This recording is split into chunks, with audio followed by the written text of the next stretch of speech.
Oh, hello, ladies and gentlemen, and welcome to another edition of the MrWarrenHayes Show.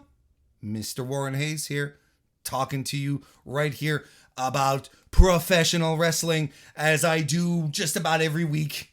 I record live on youtube.com/MrWarrenHayes every Thursday night, and then I release it into a podcast format, into an edited format on YouTube as well. So that's all fantastic. It's a little late this week, because I didn't record on Thursday. There was just a bunch of stuff happening that just got in the way of me providing a proper podcasting show, a proper podcasting experience, and a good show afterwards. So I pushed it back. I recorded this on Saturday, April 30th. So the good thing is that you still get my show. You get my thoughts on wrestling, and I appreciate it a great deal. If you're listening to this on your favorite podcast application, thank you very much. It is such a thrill to be able to be in your ears. If you're listening to this on youtube.com/MrWarrenHayes, thank you so very much. And on top of that, listen, may I suggest leaving a like on the video? May I suggest maybe subscribing so that you never miss another edition of the Mr. Warren Hayes Show? Or maybe you'll be like, wait, I want to listen to this guy first before I give him my subscription. That's fine. I need to earn your subscriptions.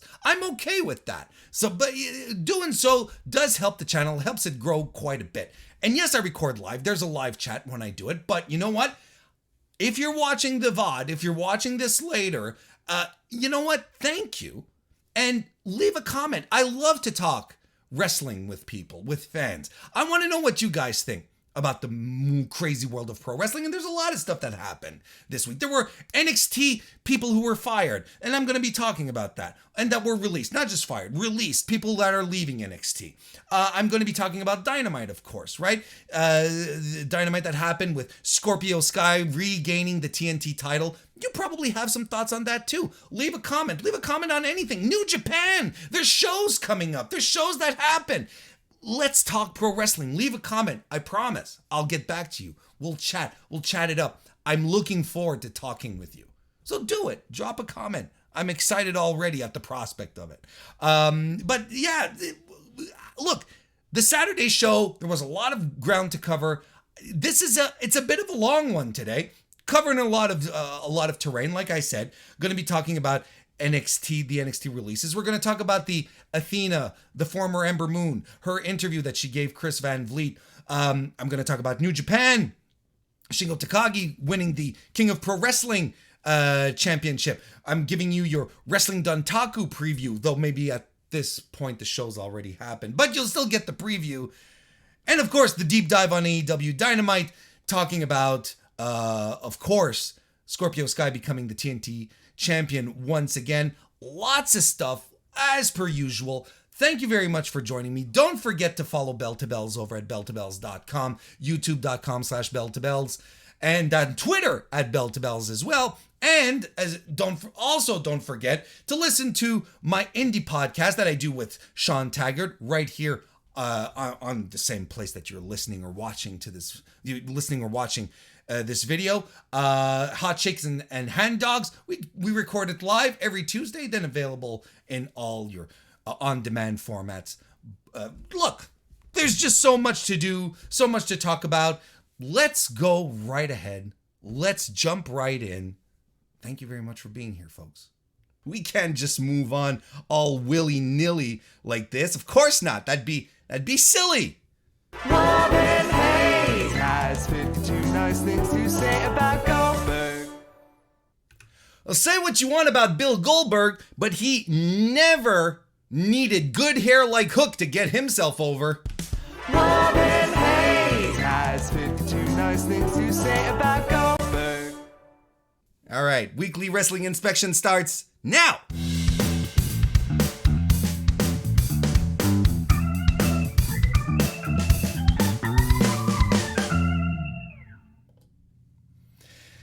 Okay, everything is fantastic. So, everything's running well. So, I know a lot. I think there's a lot of the news that a lot of people have been talking about over the past couple of days are the WWE releases, which of course is something that I'm going to talk about. But just before we get in here, I think there's some sneaky interesting news that I feel isn't being covered enough. But maybe look, I'm trying to say too many things at once, but I'll get right to it. Apparently, it turns out that the Dark Side of the Ring docuseries that was produced on Vice is not going to be renewed for a 4th season. And instead, the producers are starting a new project. This was speculated on earlier in the week. Dave Meltzer was sort of dropping some stuff, but he basically reported it in The Observer this week. He summarized that the recent controversy surrounding the show was one of the reasons that sort of made that sort of kept it from getting a full 4th season. And this is Dave. I'm quoting Dave right here, Dave Meltzer of the Wrestling Observer newsletter. Quote, even though Dark Side of the Ring was the most popular show in the history of the station, of the station,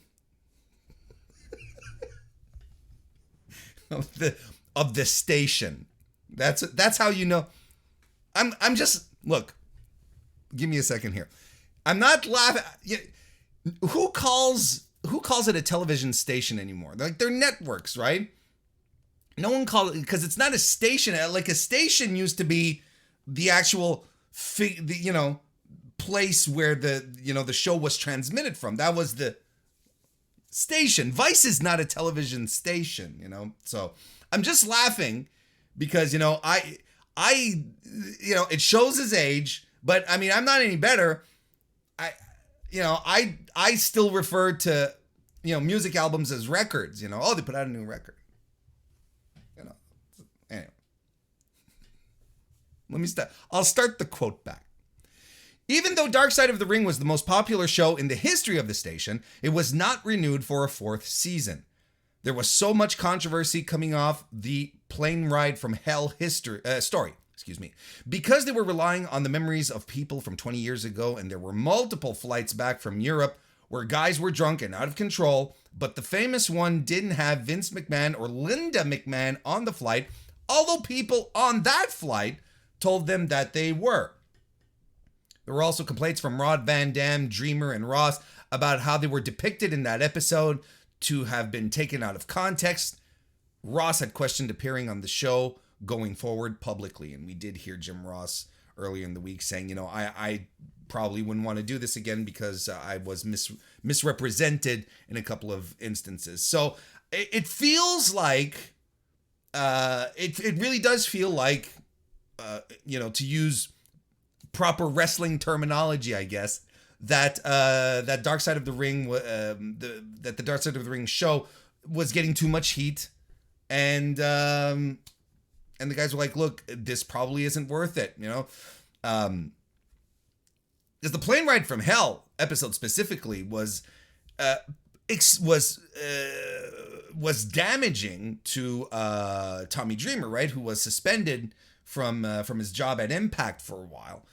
He's back in the fold at this point, but that you can definitely see where a lot of people were sort of getting a little pissed, a little angry, and going, "Hey, you know what? Screw this. We're not doing this anymore." I can understand that, but the creators, Evan Husney and Jason Eisner, have joined up with Dwayne Johnson's $7 Productions, and they are set to produce a new series for Vice covering the territory days of pro wrestling. Apparently AEW's Jim Ross, well, yeah, he's going to be involved in this. The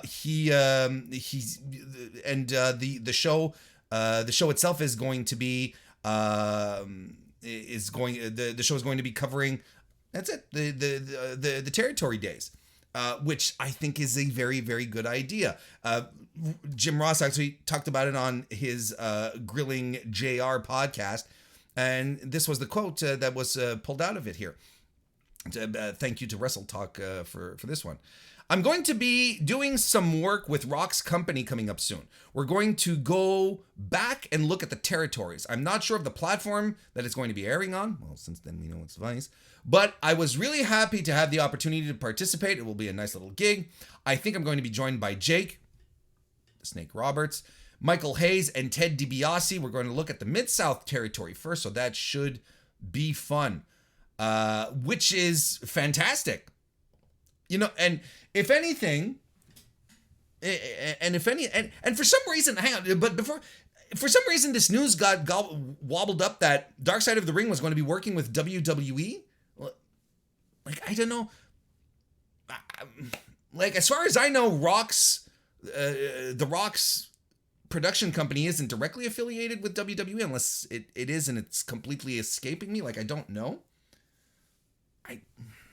But look, what I find really interesting in this, as a longtime wrestling fan, is that we're finally going to get like something accessible for newer fans to get into the history of the territories, which, a lot of, I feel like a lot of people who discuss, wrestling history always seem to leave out.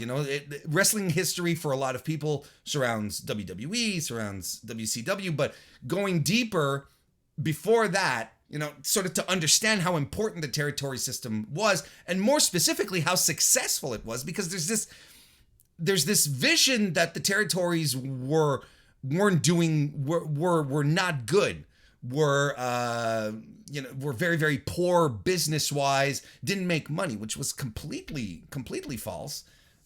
Thinking that WWE created this boom period when in fact it hasn't. So I think it's going to be interesting. The books are out there. I've read some of them. The literature is there. You can go back to old Observer newsletters as well. Like, there's a wealth of information out there. But, in this modern day and age, perhaps a docuseries that is more easily digestible for newer fans than to sit down and actually like read books. But I'm saying that like half seriously, and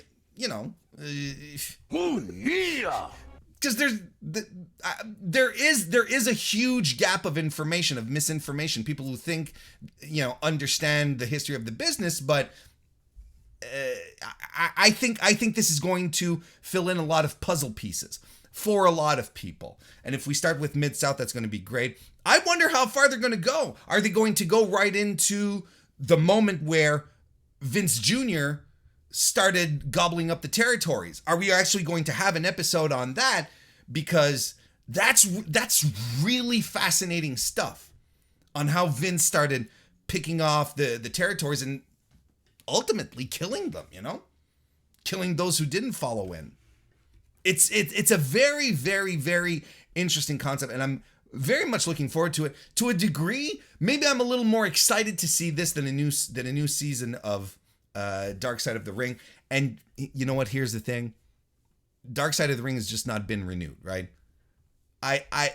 Because of these controversies, because there's probably a lot of people backstage that were really, really mad and don't want to collaborate, or are telling people to not collaborate, so on and so forth. So here's what I'm thinking.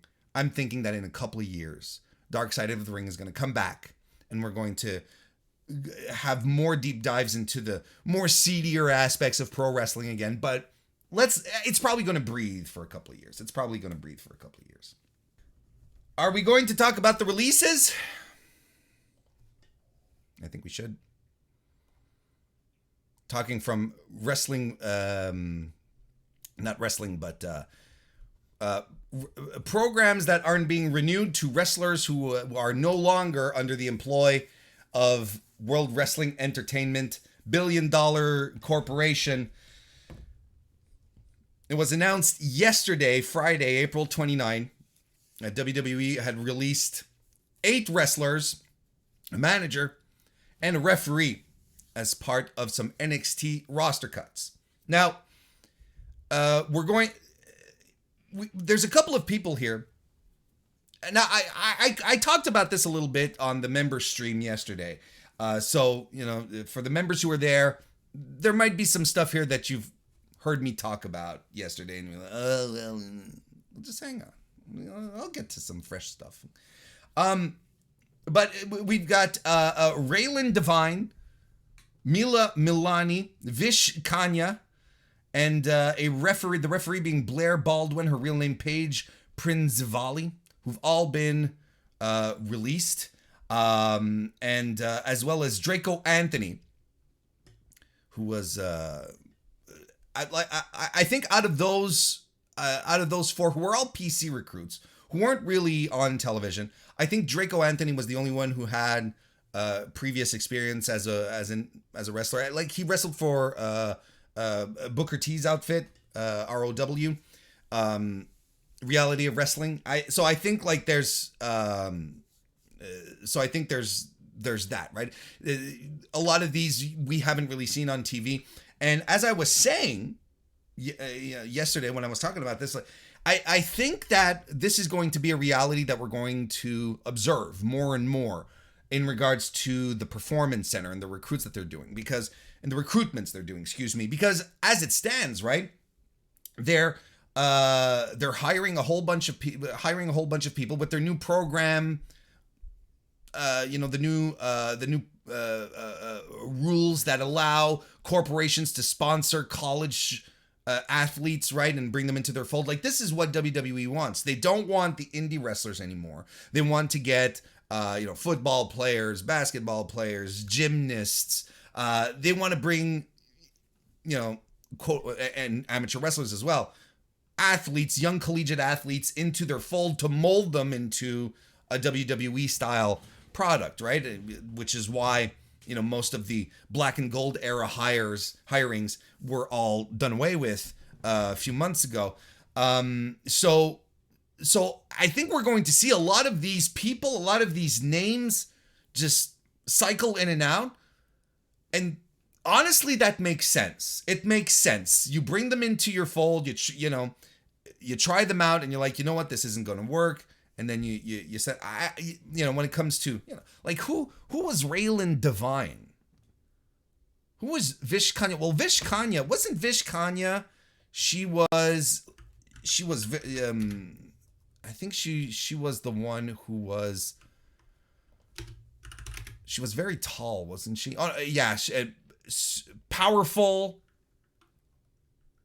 Like, she really looked special, She really had a special look about her. So, these people will disappear. Draco Anthony, he'll head back to the Indies without any issues, I'm pretty sure.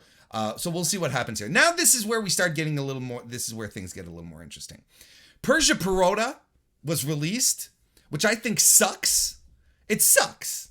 And I'll tell you why it sucks. This is a woman, this is a woman who was brought in from, what? Australia? I can't remember if she's Australian. I think she's Australian, right? She's not from New Zealand. She's Australian.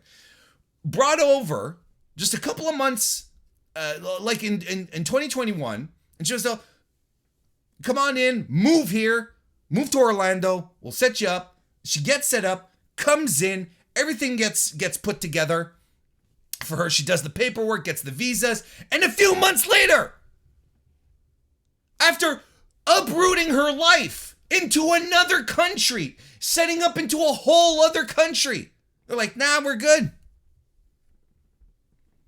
Now, that sucks. Your employer brings you over and says, we want you, you're a good talent, let's keep you here. That fucking sucks.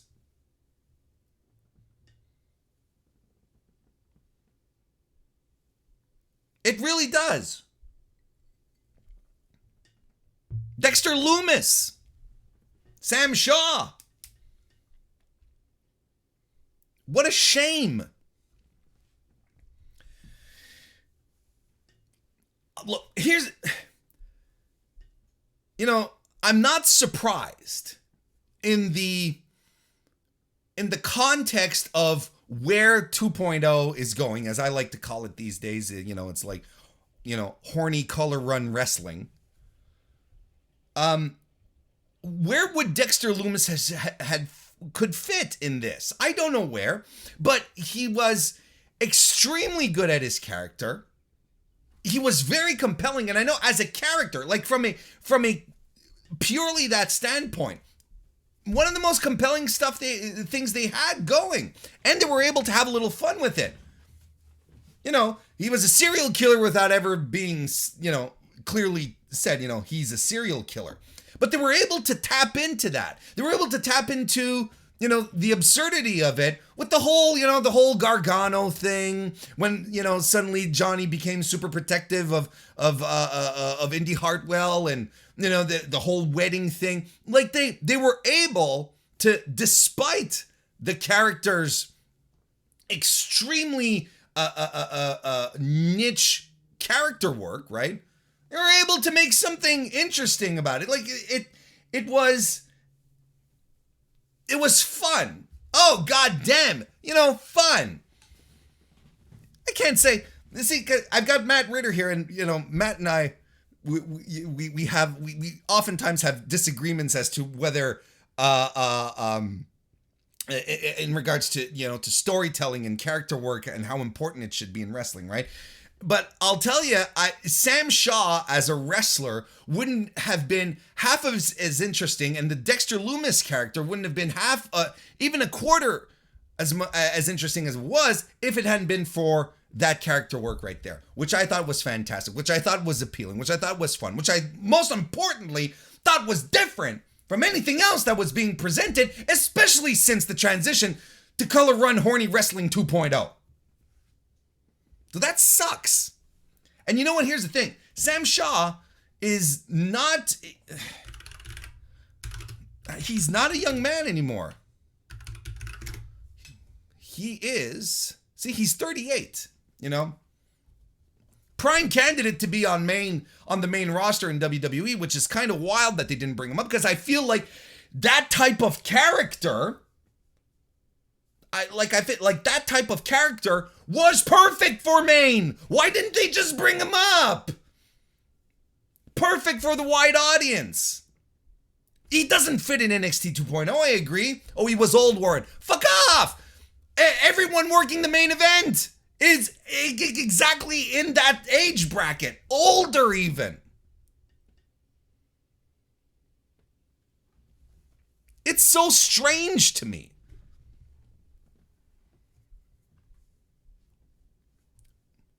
Plus, the fact that he could cartoon and illustrate so well, I will always have,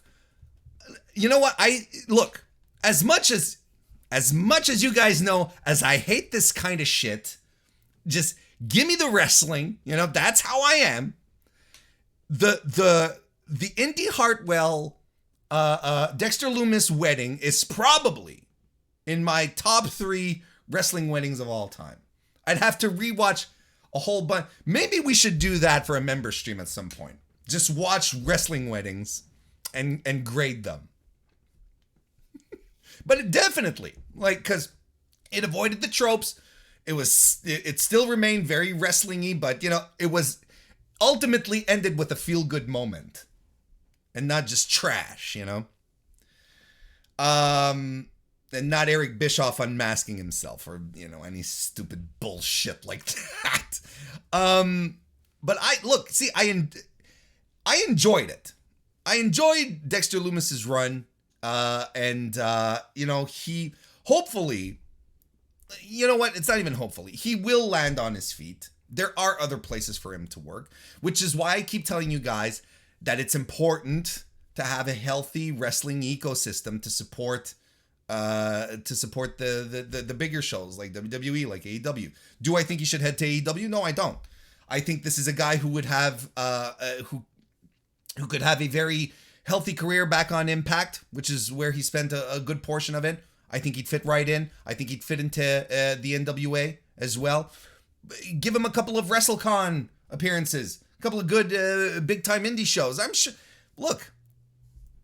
You know what? And here's the thing. Look, I'm just spitballing here. He's a serial killer without ever really being revealed as a serial killer. Then let him have a GCW run. But then they have Charles Mason, who's already kind of like the serial killer. But if he were to go to GCW and actually kill people. But it's not for everyone, and maybe he's like, nah, I don't want to do that really, and that's fine too. And then they actually do have they have Charles Mason down there as well. who's essentially that. He's more like a Charles Mason is more like a Patrick Bateman than let's say a silent gloved killer type kind of thing. Anyway, so Dexter Lumis is a bit of a mystery. Parker Boudreaux, Harland, got released. Now this one blows my mind. Okay? This one blows my mind. Because he is exactly what they want out of their pro wrestlers. When I say they, I mean WWE. Exactly what they want out of their pro wrestlers. They want to look. And Floman Floman in the chat, and he's a member, so he knows. Floman's a smart dude. You see, they come in and they post the pictures of him, and everyone loses their shit. They're like, it's the next Brock Lesnar. And then, of course, everyone's like, wait, hang on, let's see how he wrestles first, right? But this doesn't matter anymore in contemporary 2022 WWE, because what they want is they want to create personas. They want to create characters for you to get behind. They want to create visions of what a wrestler should look like first and foremost. And then, well, if he can wrestle, if he can manage around the ring, so on, that's fine, right? Because Boudreaux comes in and everyone loses their mind. Even Paul Heyman is underscoring the fact that this kid is going to be his next client, kind of thing, right? And he's there with his tats and and the lighting and everything, and all the press shots are fantastic. He looks like $1 million, but WWE's like, nah, you know what? We're gonna reinvent this character. We're gonna shave his head, make him look like nails, and we're gonna take everything away that makes him special, and we're gonna put him under some purple lights or whatever. That's what we're gonna do with him. So he looks like bald wrestler number 682, as opposed to Parker Boudreaux or Harland, whatever, as a side from what people got excited. I still remember the day that there was this grainy, weird footage that was leaked onto the internet of Parker Boudreaux doing a leapfrog, right? Someone running the ropes and him leaping over someone. And everyone lost their shit. Look at him go. And I'm like, it's a leapfrog. Let's chill out, And it's like, no, everyone's losing their mind. Everyone's losing their mind. And this is what WWE wants now with their wrestlers. That's what they want. But for some reason, Boudreaux was like, nah, we're gonna pass. Because now, these were all reported by Fightful, by the way. I think I forgot to mention them from the get-go, and I apologize. And we got a few more details, on this, in this regard. Let me pull it up here. In regards to Parker Boudreaux's release, said it was signed. This is from Fightful, of course, saying that he was signed, but the coaches and officials didn't feel like he'd made enough in-ring progress at a fast enough rate. Let me say that again, okay? Let's just sink this in for a second.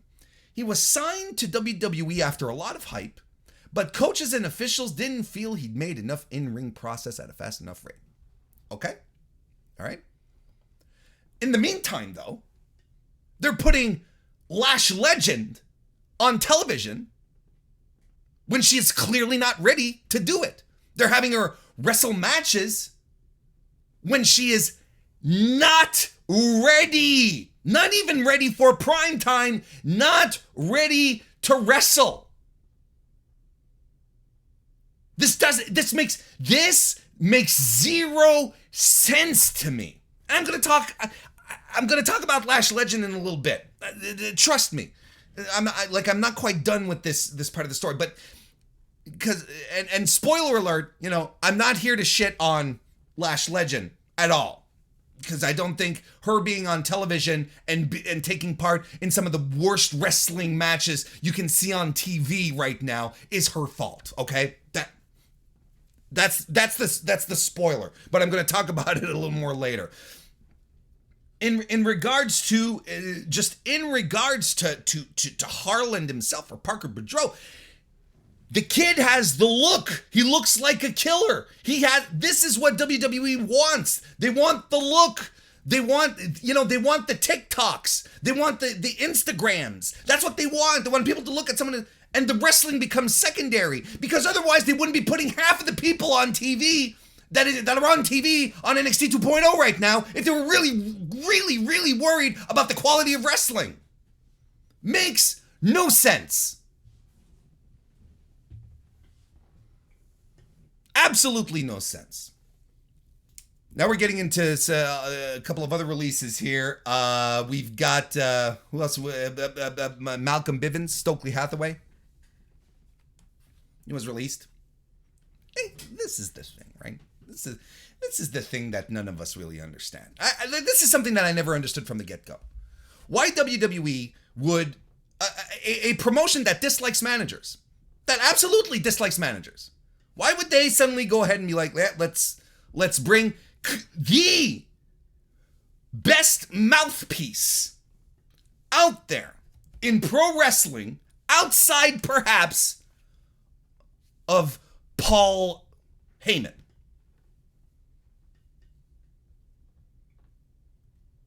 Why would they bring them on first and foremost? It's a promotion that hates, that despises managers to a point that they don't even call the managers managers. They go out of their way to give them any kind of other name. Advocates, special counsels, trainers, whatever. Heads up, but they're not managers. Stokely, look, Carlos says, Stokely was easy money. Stokely was a guy that you put the camera on his face, and he just pumps out magic. Every single time. He is a guy that commanded the screen. He's a guy that you wanted to see more of. And how long was he in developmental hell at the same time, right? How long was he contracted to NXT doing jack shit? He was doing videos on Twitter that were umpteen times more compelling than most storylines in WWE. Remember the lost CD player? Remember that? Legendary stuff. Some of the best Stokely content, or Bivens content. I'm glad that he's free. I'm glad he's free. Because he's going to go to somewhere that will absolutely 100% appreciate his talent, appreciate what he can bring to the table, and he will be paired with someone who will 100% benefit from being paired with him. It's just that simple.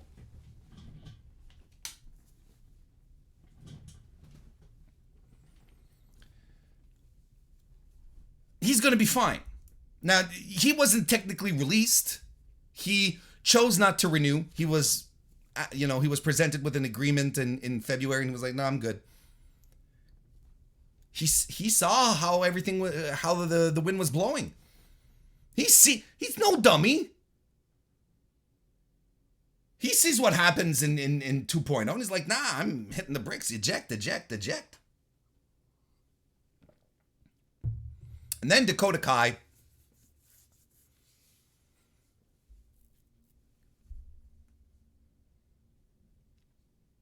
Which is going to be, it's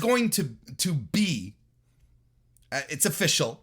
It's going to be a case study in the most, it's going to be a case study of the most underwhelming use of talent, one of the greatest misuses of a wrestler in WWE history.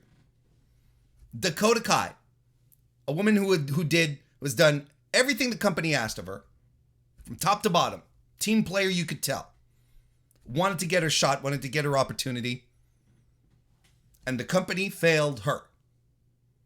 And I will tell you, and I'm sure you guys know, because you're smart, You're an above average fan if you're listening to this podcast, or at least that's what I like to believe.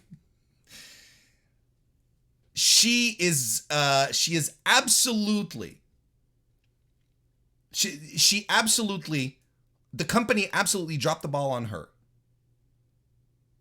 with the Tegan Nox heel turn. One of the most compelling things in NXT at the time, that superbly executed heel turn at War Games, where she just demolishes Tegan Nox, full heel turn. Like no side, no questions, no. What does this mean? Are we sure to? No. Looks and acts like a disgruntled, jealous, petty human. Something that got the fan base excited, where people were like, yes, and finally, for the people who've been following her career and who were rooting for her through her injury and her comeback and so on and so forth. Like, yes, let's give Dakota some flowers. Let's get her some shine. Let's have this big feud with Tegan Nox, which happened, but honestly could have been much more elevated. And then from there on, flipping back and forth, just continued down the heel road without any real direction, then becomes a babyface, turns heel again, and then was she a babyface on her last few weeks? I don't know. But this was a complete drop by WWE Creative at this point. Her booking was awful. And this is someone who knows how to work and who works differently from tons of women on that card. And this is someone, on top of it all, who could definitely help this fresh green talent that they have in Horny Color Run Wrestling 2.0 right now. That could help them. You put her, I keep telling you guys, you put wrestlers in the ring with good wrestlers, and the wrestlers are going to learn. It's always a learning experience, and that's the best way to learn. I don't care how many times you do an arm drag in arm drag class, until you're doing it in a ring and having to string a whole match story together. You're not really picking up the training, the knowledge necessary to grow as a wrestler. It's just as simple as that. Now, am I saying that Dakota Kai could have been, the next Becky Lynch? Probably not.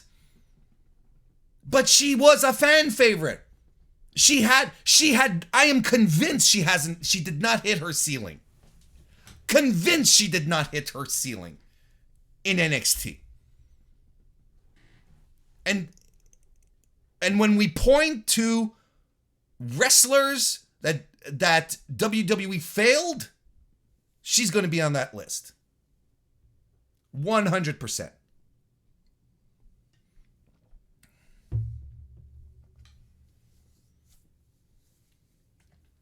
AK Germany 96 left us a super chat. Thank you very much. Says, I wonder about Steveson, as in Gable Steveson.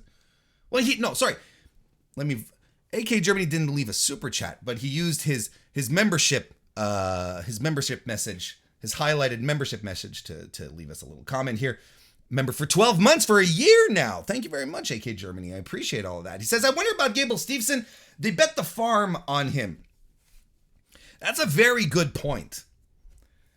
And one that still leaves me baffled, because to me right now, Parker Boudreaux and Gable Steveson are in the same boat, because what we saw out of Gable Steveson at WrestleMania, he's deer in the headlights right now. Oh, sure, he can grow, but I got no confidence in what he's doing right now. No confidence at all. What has Gable Steveson done as a WWE star right now that makes you go, yeah, this kid's going to be great? Nothing. He doesn't have the charisma.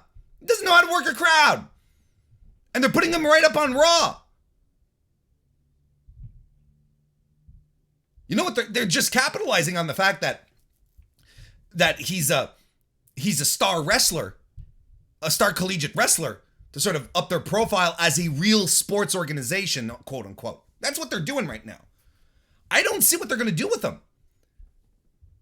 No, but Kurt Angle, Warren. Kurt Angle, see, that's the thing, is that you'll always go back to the exception or the one who originated the thing. Kurt Angle, the minute he came out, he understood. From the first moment he came out and started cutting promos, he got it. Plus, on top of that, he was one of the greatest wrestlers out of his great Olympic wrestler, and turned out to be one of the greatest wrestlers of all time. He's an all-timer. But right now, Stevenson, in the context of WWE, this is all what I'm saying. In the context of WWE, I don't see what he brings to the table that they would want to go all in on. While in the meantime, they're releasing Parker Boudreaux, who has much more of the look. Sure, he's not a wrestler. Like, what, he was a linebacker in college? Wasn't that it? Sure. Or releasing Dakota Kai, who had everything. I honestly don't see it. I don't see it. Outside of WWE right now, using him as a figurehead to show that, yeah, we connect with real sports. Well, keep bringing in gymnasts like Tiffany Stratton, right? And, let's get excited about those matches. And off of all of this, we're able to glean a little more insight, right? Just a couple of days ago, I think these stories connect, right? Me talking about these releases, and the former Ember Moon, Athena, having an interview with Chris Van Vliet that was very, very revealing for a bunch of reasons. She talked about her frustrations and the chaos that was going on in the last few months. And frankly, these are the types of insights into WWE culture that fascinate me, because I'm telling you guys, a $1 billion corporation should not be run like this. It doesn't make sense. It doesn't make sense.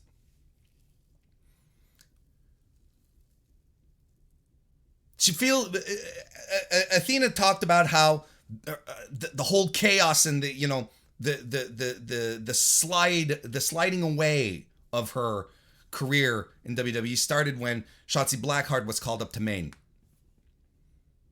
Quote, "My last 4 months was just one of those moments that I wasn't having fun anymore. It started with Shotzi being gone and Shotzi being drafted.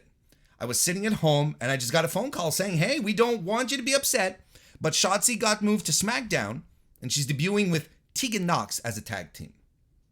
I was like, but we're the tag team and we have merch and we're doing fun things, and we had just finally gotten into our groove."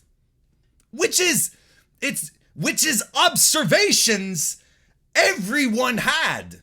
No disrespect to Tegan Nox or her quality as a worker.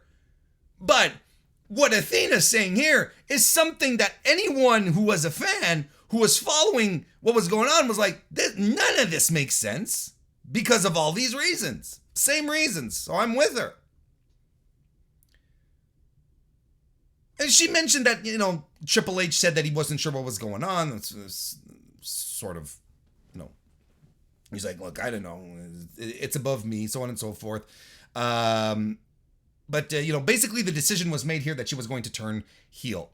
So some more quotes from Athena. I was like, hey, let me go on a losing streak and let me get super frustrated and let me turn. That was her pitch. Then the first match happens, and then I'm off TV for 4 weeks, right? And how do you create a proper heel turn if you're like, you start a nugget of something and then you're gone for a month? Like how? And the planned heel turn was pushed back, and then Triple H had to take a leave of absence because of his health issue with his heart, right?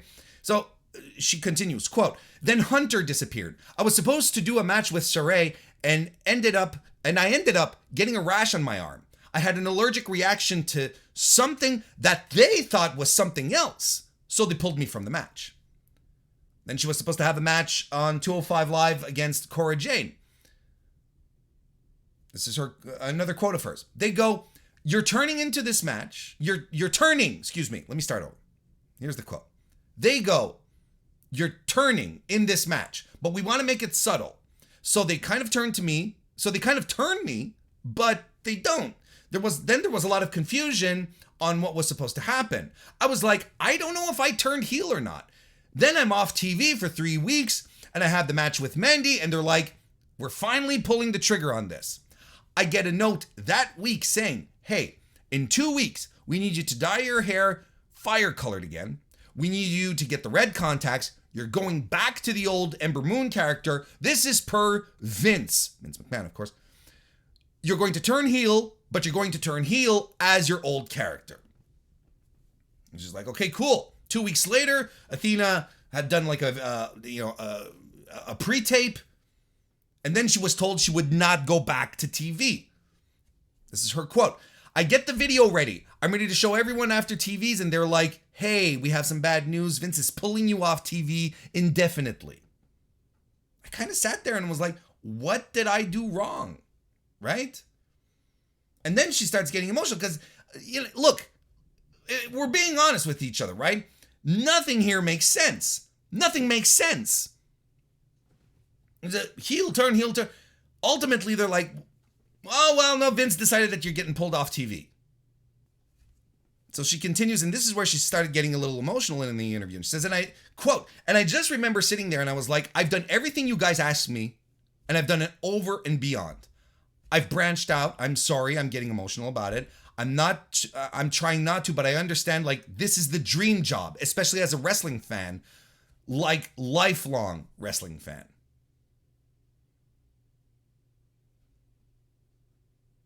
And then she starts to talk about, I guess, the quote that circulated the most. I remember going to my makeup artist and going, I'm so unhappy. And we'd have to sit through stupid meetings about how we would have to dress sexy. And I remember looking at someone else like, I cater to children. I'm not about to wear a fishnet booty butt cheek shorts because we had a 2-hour meeting about how to dress like Mandy Rose. That's not fair. Not everyone is going to be Mandy. Mandy is absolutely phenomenal and she's an amazing person, but not everyone is Mandy Rose. I started seeing this downslope as soon as Hunter was gone. And for the first little bit, we didn't know why he was gone. We just knew he wasn't there, you know? I got so angry and I remember sitting there and I was like, I did nothing wrong. I didn't piss off Vince. All of this stuff about having to sit through these meetings where they're being told, girls, you have to adjust your gear. You have to dress sexy. You have to make them more revealing, right? What was the quote here? I think I lost it. No.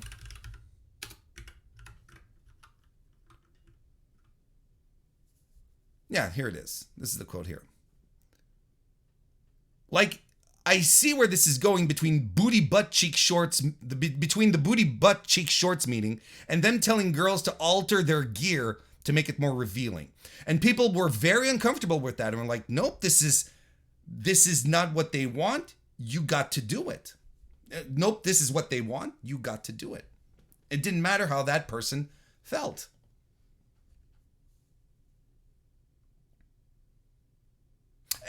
And when you look at NXT 2.0 right now, and you listen to what, and you listen to this interview from Athena, you can easily put one and one together, and you can realize that this is the focus they're putting on as far as their women go, right? Women need to get to, they need to be sexier. They need to show more skin now. Hopefully,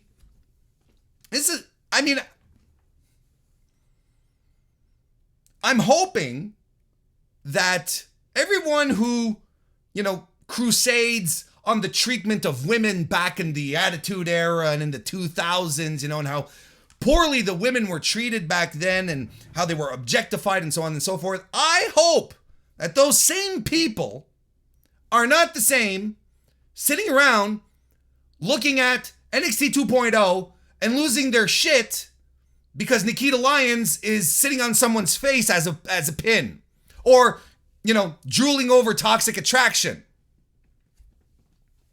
I hope. Because it's not as if we're getting, 100% pure wrestling matches right now out of this new crop of talent that we got. Look, let's keep the exceptions aside. There's Io Shirai. There's Kaylee Ray. Oh, excuse me, Alba Fire. Who are still around. We can't even say Dakota Kai is still around, right? You've got these incredible, legitimate workers that are still there, but they're being overcome by this desire to create these moments, these women, right, that are going to get people involved, but for all the wrong reasons. Because like I said, it's not as if we're getting these 100% strong, pure matches. Look at what they're showcasing. Look, I saw enough people talk about the Nikita Lyons Lash Legend match that I went back and watched it. I don't watch NXT 2.0 anymore. It's not, I've talked about this oftentimes. It's not for me. I went back and watched it because everyone was like, it's terrible. It's absolutely terrible. I saw the GIFs, but instead of just looking at the GIFs and going like, this match probably stunk, I decided to go make my own opinion about it. And you know what? The match does stink. And anyone who wants to come forward and say, Warren, this is one of the best matches, this is one of the worst matches I've ever seen. It's, it's an all-timer, top 5, top 10. Sure, I can't disagree with it. It was objectively bad. Objectively bad.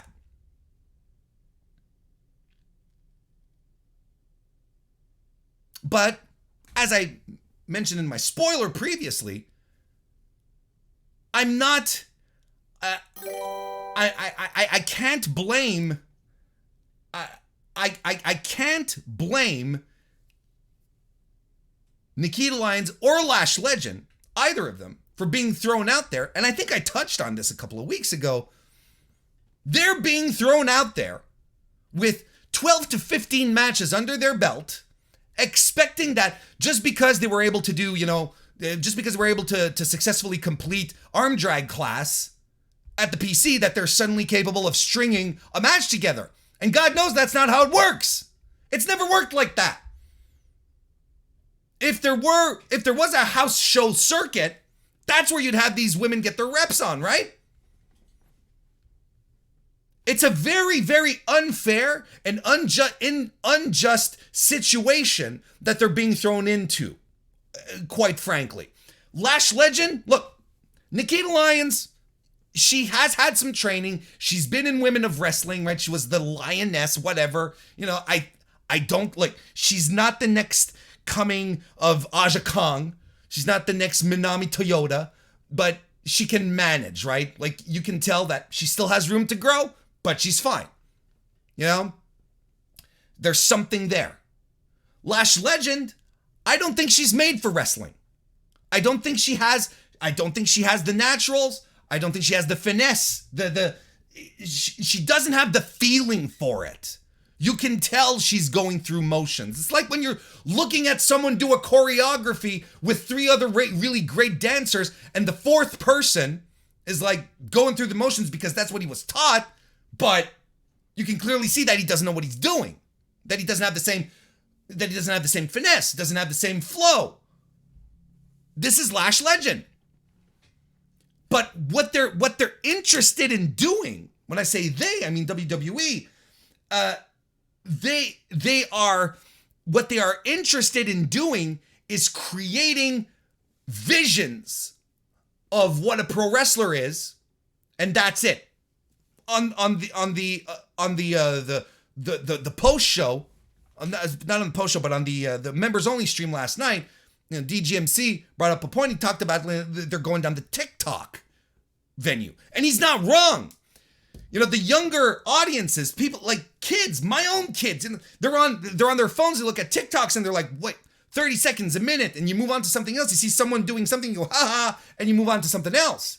But you never get anything deeper. We don't go anywhere. It's the visual, right? It's the immediate reaction that you get when you see a thing on these social media platforms that creates the impression. So then you're like, oh, all right. So you see Nikita Lyons and you're like, wow, okay. And then horny people on Twitter go nuts. But then when it's time to go deep, and same thing with Lash Legend, who exudes a certain form of confidence, a presence, there's something there. But then when it's time to actually go deeper and for them to do, pretty much what they're being paid to do, what they're contracted to do, once it's time to dig our hands in it and get some profundity out of it, that's where it all comes apart. That's where you're like, these people aren't ready. And this is not why I watch wrestling. And and trust me, like, the signs are all there. WWE isn't interested in catering to in creating wrestlers, excuse me. They're not interested in creating wrestlers because they've been dumping their coaching staff. Hachiman, Scotty Too Hottie, Allison Danger, all told them to hit the bricks.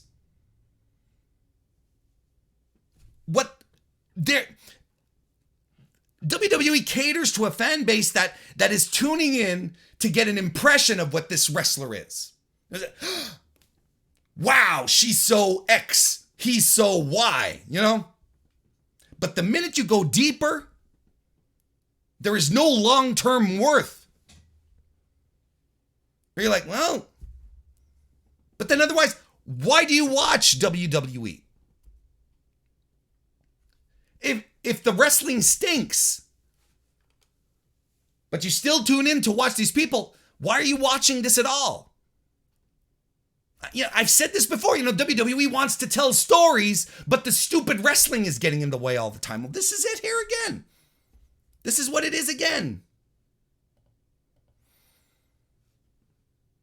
So when I hear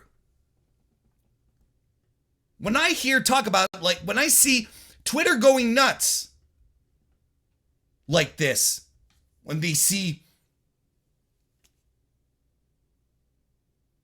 over-sexualized members of their female roster on NXT, and I see Twitter going nuts, I'm like, we are going back. We're taking some steps back. We're forgetting about the athleticism, about what made the four horsewomen really, really special. Because look, you've got Sasha Banks, who is objectively extremely attractive, sexy, but a hell of a worker. And same goes for Charlotte, and I'll go to bat. And, beautiful women, but who can also go, who first and foremost are wrestlers. And by the way, they're the total package, because on top of that, they have the looks, they have the charisma, they have the appeal. Now we're just going down, let's just push this down your throat. Here you go.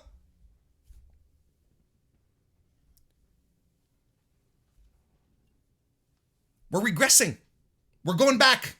This is the place that spearheaded the women's evolution, remember? Well, Johnny Ace has his fingers all over this. And when I hear people saying, what about the casuals? Well, there you go. The casuals have their product. It's WWE. It's the product that will make you care about what a person looks like above any type of work that they're able to put in. About, is this story going to be good? So on and so forth. Will they do, what kind of vignettes are they going to do? Can they cut promos? That's fine. So that's why when I hear these discussions about the casuals and so on and so forth, I'm like, they already have their product. It's theirs. Let me have the other wrestling. Let me have other companies cater to me as a pro wrestling fan. I want to talk about New Japan Pro Wrestling for a little bit here. Now, they have New Japan has a show coming up. I'm going to preview it in a second. On the first, I'm recording this on May 1st. I'm recording this on April 30th, and the show is on May 1st. So there's a fair chance that by the time you're listening to this, the preview is moot.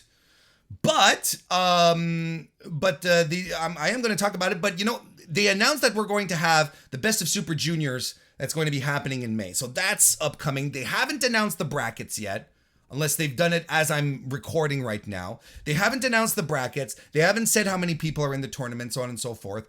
But I'd like just as a bit of a thing, right? I'd just like to drop some predictions, maybe not some predictions, but speculation. There's the word. That's what I was looking for.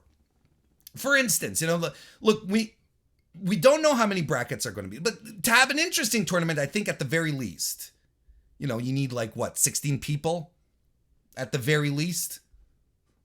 That's got, if you want two blocks of 8, that's what you're going to need. So here's what I think we're going to get the vast majority of the juniors who are contracted to New Japan right now. I'm pretty sure, like Hiromu, El Desperado, Robbie Eagles, Taiji Ishimori, Master Wato, Doki, Taguchi, Phantasmo, Kanemaru, Yo, Sho, Bushi. I think those are all safe picks that are all going to be in the tournament. Unless someone suddenly gets injured, I think it's pretty safe to say that those 12 guys are going to be in the tournament. Francisco Akira has already been announced. He popped up at the last at Hyper Battle. They did a blackout appearance with him, which was a little awkward, but he's still going to be a part of the tournament. So I'm excited to see him go in New Japan. And then the floor is open. Then we got 13 guys here, which we're all pretty sure are going to be in the tournament, right? I think it's safe to say that this is a safe floor of 13. Then we can start dreaming about who we're going to bring in. I'm going to preface this right off the bat. I don't think we're going to have any AEW talent crossover for Best of Super Juniors. Not with the prospect of the Forbidden Door pay-per-view upcoming. I think they're going to keep the special sheen of an AEW stars and New Japan stars on the same show. They're going to keep it for that one. So I don't expect, I don't know, like a Lee Moriarty showing up in Best of Super Juniors or Wheeler Yuta. Although Wheeler Yuta, which is a shame because I think that Wheeler Yuta going on excursion as a member of the Blackpool Combat Club going into Best of Super Juniors this year would be just phenomenal cross promotion storytelling. Where he goes on excursion to pick up more stuff, pick up more knowledge, and then come back and be even more of a badass. But I don't think that's going to happen. So we've got as I was saying, we've got 3 open spots. Warren, who do you think is going to be in here? I think Mascara Dorada is going to be, I think that's a fair guess, that Mascara Dorada, formerly known as Grand Metalik in WWE, I think he's going to be 100% in the tournament. He's been retweeting stuff about it too, so I think that's a fair guess, and he's going to shine there. He's going to shine like he shined in the Cruiserweight Classic years ago. I'm excited to see it. I don't think there's going to be otherwise all that much crossover. If anything, I feel like they might use some of the New Japan strong talent. Maybe. I think that makes a lot more sense. Like Fred Yehai, which I think is someone that doesn't get talked about enough. Fred Yehai is fantastic. Putting him in Best of Super Juniors, he's a bit of a staple of the strong brand.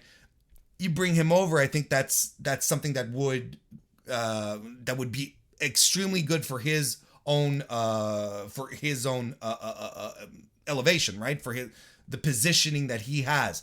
Chris Bay, he's a member of Bullet Club.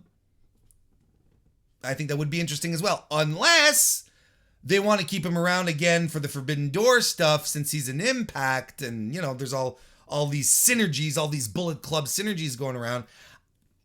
But I think, logically, I'm just speaking purely logically, I think it makes a lot of sense for him to go there. Clark Connors, stand out. I think it makes a lot of sense as well. They could bring back a guy like Titan from CMLL. That's also a possibility. He's been in the tournament before. New Japan still has that relationship. But then again, all depends how many luchadors they want on, because I'm pretty sure Mascara Dorada is going to be there. They had a crossover show with Pro Wrestling Noah, and Pro Wrestling Noah's been in the pits right now. I'm not gonna lie. I was stoked for that at the beginning of the year, and Jesus, the decisions, the book. Anyway, I don't want to get into that. I want to focus on this. But they did do a crossover show, and I was excited at the idea of, well, let's get more. Let's bring in more people, right? Let's get in more people from Noah and have some crossover matches throughout the year. So, a guy like Yohei or Kotoge, Atsushi Kotoge from Noah would be great. It's not as if they're doing anything great with Kotoge these days, and he's a very good junior. Had that little match with Sho at the crossover New Japan Noah Pape. That was pretty good. So there's room here, but I think the room is very limited. Because of course you'd want to use your own talent, right? But this prospect of bringing in outside factors, outside people, and you know what? There's probably people in our blind spots. Here's the thing. Francisco Akira probably wouldn't have been my top choice. But then again, there are relationships. New Japan has relationships with has relationships in Europe. So there you go. You're bringing in Akira, who was probably pushed hard to the booking committee by Will Ospreay, for being very honest. But that's it. It's this is the kind of stuff that it's fun to speculate. And I see in the chat we're talking about Dante Martin being heavily speculated to go over there. Could be. I just think it's weird. I would think it's weird to have AEW talent on a New Japan show before the New Japan show proper, but that's weirder things have happened in wrestling, and I wouldn't be mad. Don't get me wrong. I think if they do that with Dante's going to come back to North America a brand new man. Apparently Ace Austin got a promo on New Japan Social, so sure, see, Ace Austin, some Impact stuff. See, it's cool. It's cool stuff. But I think it's safe to say that it's going to be mostly composed of their homebrew junior talent, and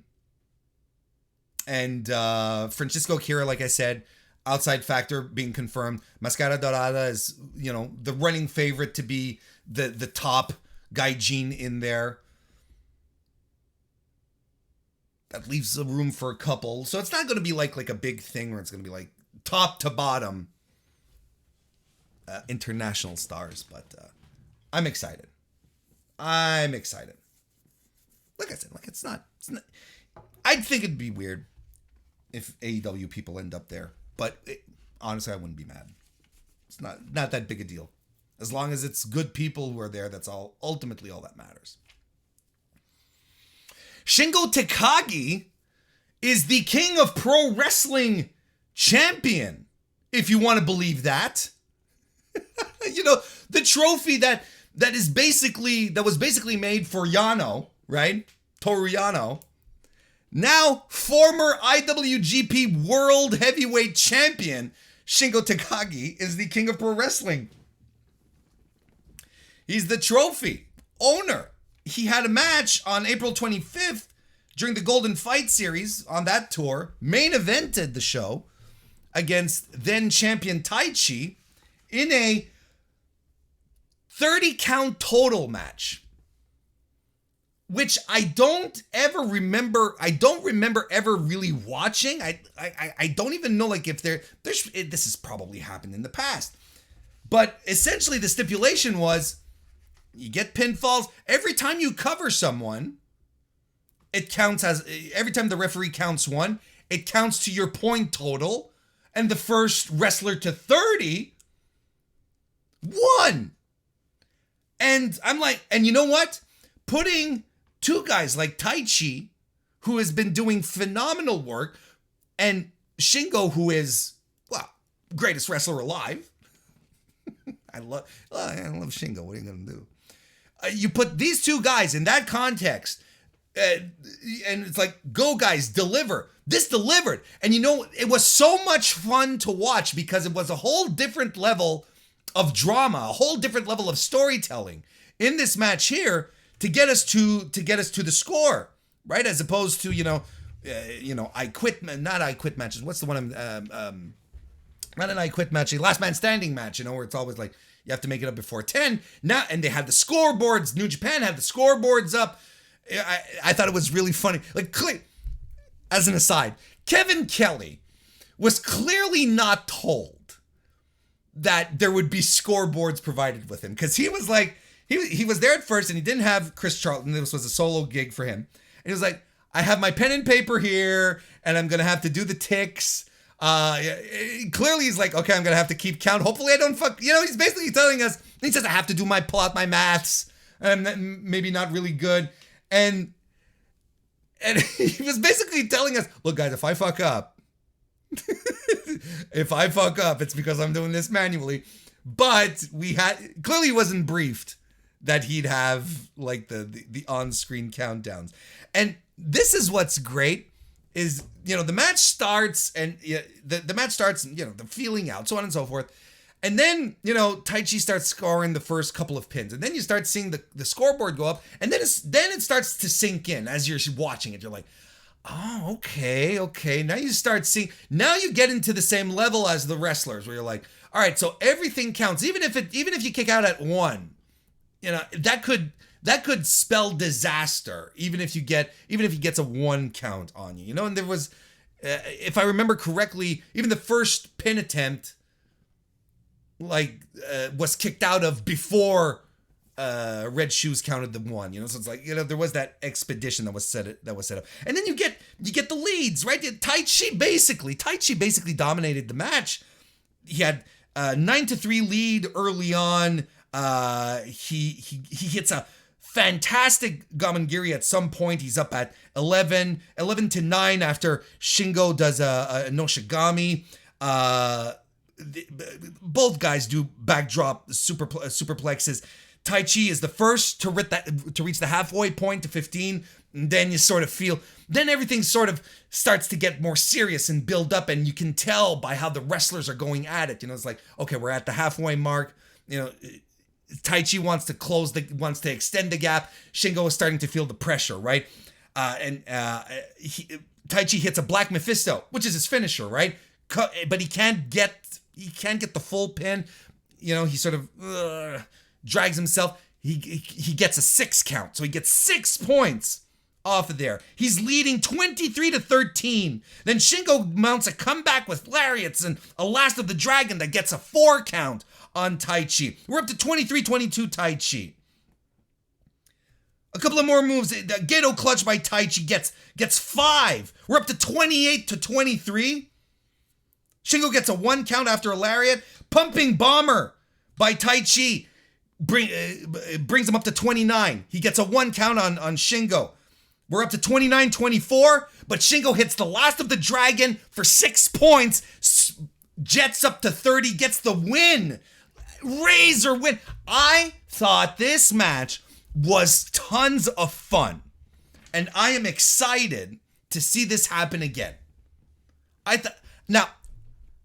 This should be pulled out in special occasions.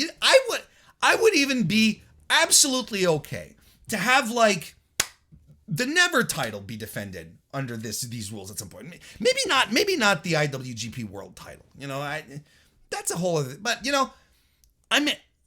I think it would be really cool to bring this back again, because the drama that this created was extremely fresh and kept you on your toes. Like when you watch as much wrestling as I fucking do in a week, at some point you're like, yeah, you understand the patterns. You get this felt new. This was like, all right, let's see what you guys can do here. And there's so much room for creativity, for trying out new things in this environment.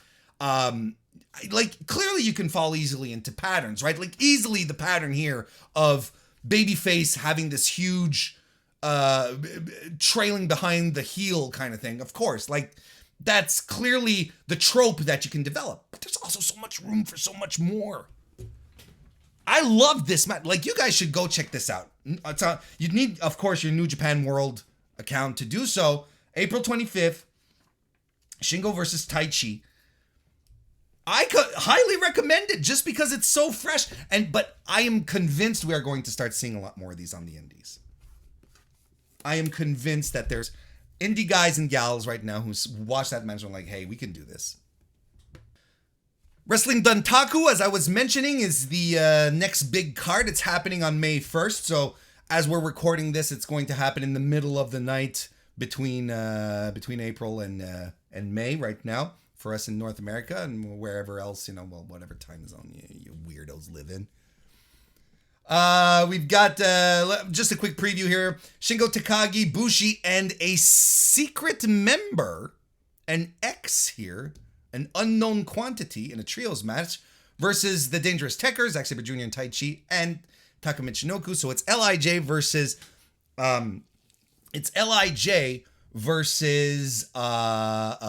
Suzuki-gun.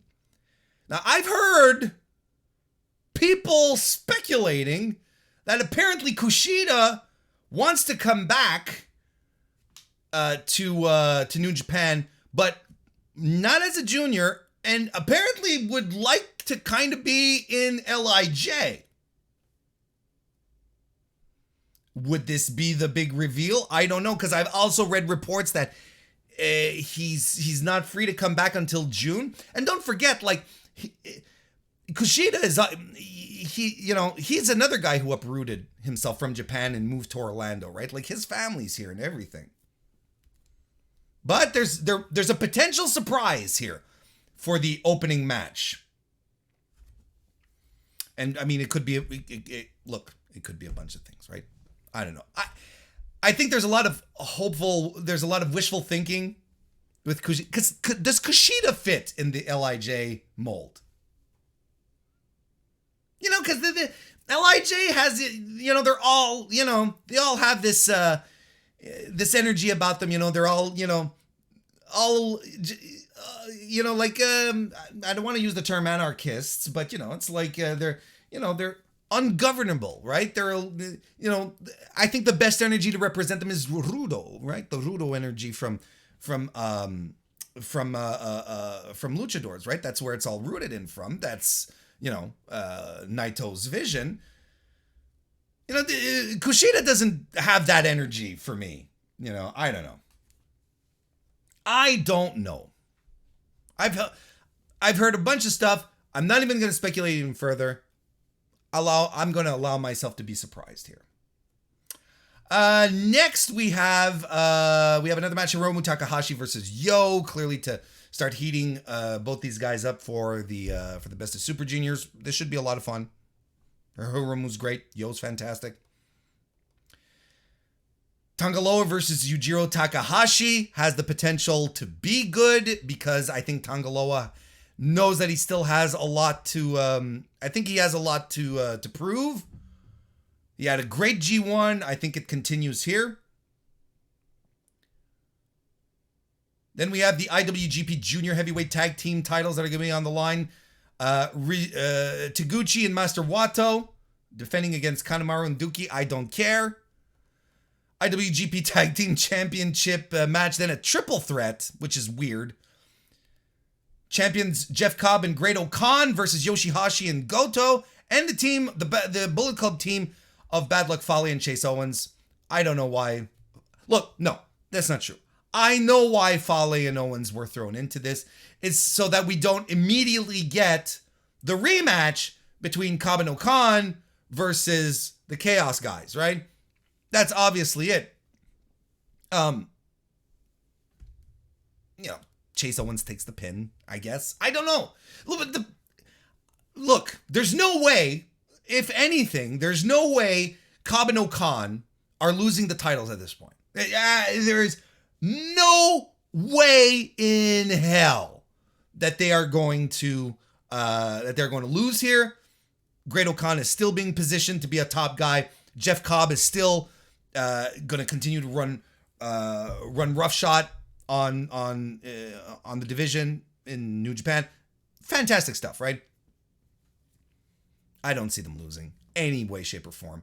But I'll tell you this. I will tell you one thing. As much as their match, the Cobb, O'Khan, Yoshihashi, Goto match, as much as their match at Hyper Battle got me excited for the tag team division in New Japan again, this match here does the opposite. This one sort of opens the valve a little bit and it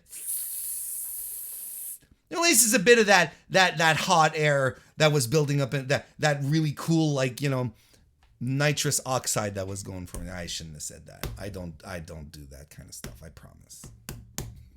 But you know what I mean? It's just deflating the balloon. How about that? It's deflating the balloon that had been built up for me.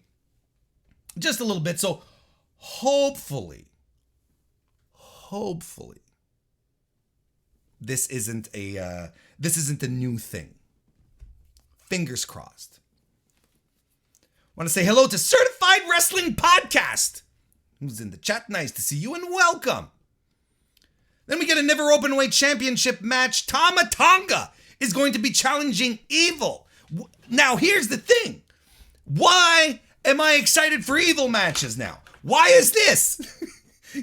I'll tell you why. Because Evil is being booked like an interesting heel character now, as opposed to just doing shit in the ring like the Wrestle Kingdom match, where you have all this outside interference on top of that. Now, Evil is wrestling. They're letting him do shit. Of course there's the shenanigans, there's the nonsense. Of course, right? That stuff happens. But in this case here, not in this case, but over the past few months, they've changed the way they approach Evil matches in a way that makes it much more palatable for a guy like me. And Tama Tonga's push right now has been spot on perfect. It's been great. And he's been turning up. And he's been delivering some of the best stuff in his career. Absolutely. This singles run for Tama Tonga is credible. It's credible. And it works. And he's being elevated. And it works. And I would not be surprised if he won the title off of Evil. Not surprised at all. Evil got his big... He got his big challenger. His big challenge. He got Hiromu, right? He beat Hiromu. He's good. What's going on? I'm excited for this. I mean, I'm not complaining. I'm just surprised. IWGP Junior Heavyweight Championship is also going to be on the line. El Desperado defending against Taiji Ishimori. This is going to be good. These guys work well together. They always have. Always fantastic stuff. Always fantastic stuff. Again, getting us warmed up for the best of Super Juniors. What more do you want? What more do you want? All the stars are on this show, by the way. Have you noticed? Top to bottom. The big junior heavyweights, the big guns, everyone's on this card. Except for Will Ospreay, who's out because he caught COVID while going around the world, professional wrestling everywhere else. And he got COVID, so he had to pull out of his IWGP United States Heavyweight Championship match against Hiroshi Tanahashi. Instead, Tomohiro Ishii is going to step in to lose to Tana, excuse me, not Tama, Tana, Tanahana, Manahana, Minaha. Hiroshi Tanahashi. I think in this circumstance, Tanahashi is going to win the belt, and we're going to revisit most likely Will Ospreay and Tana at some point.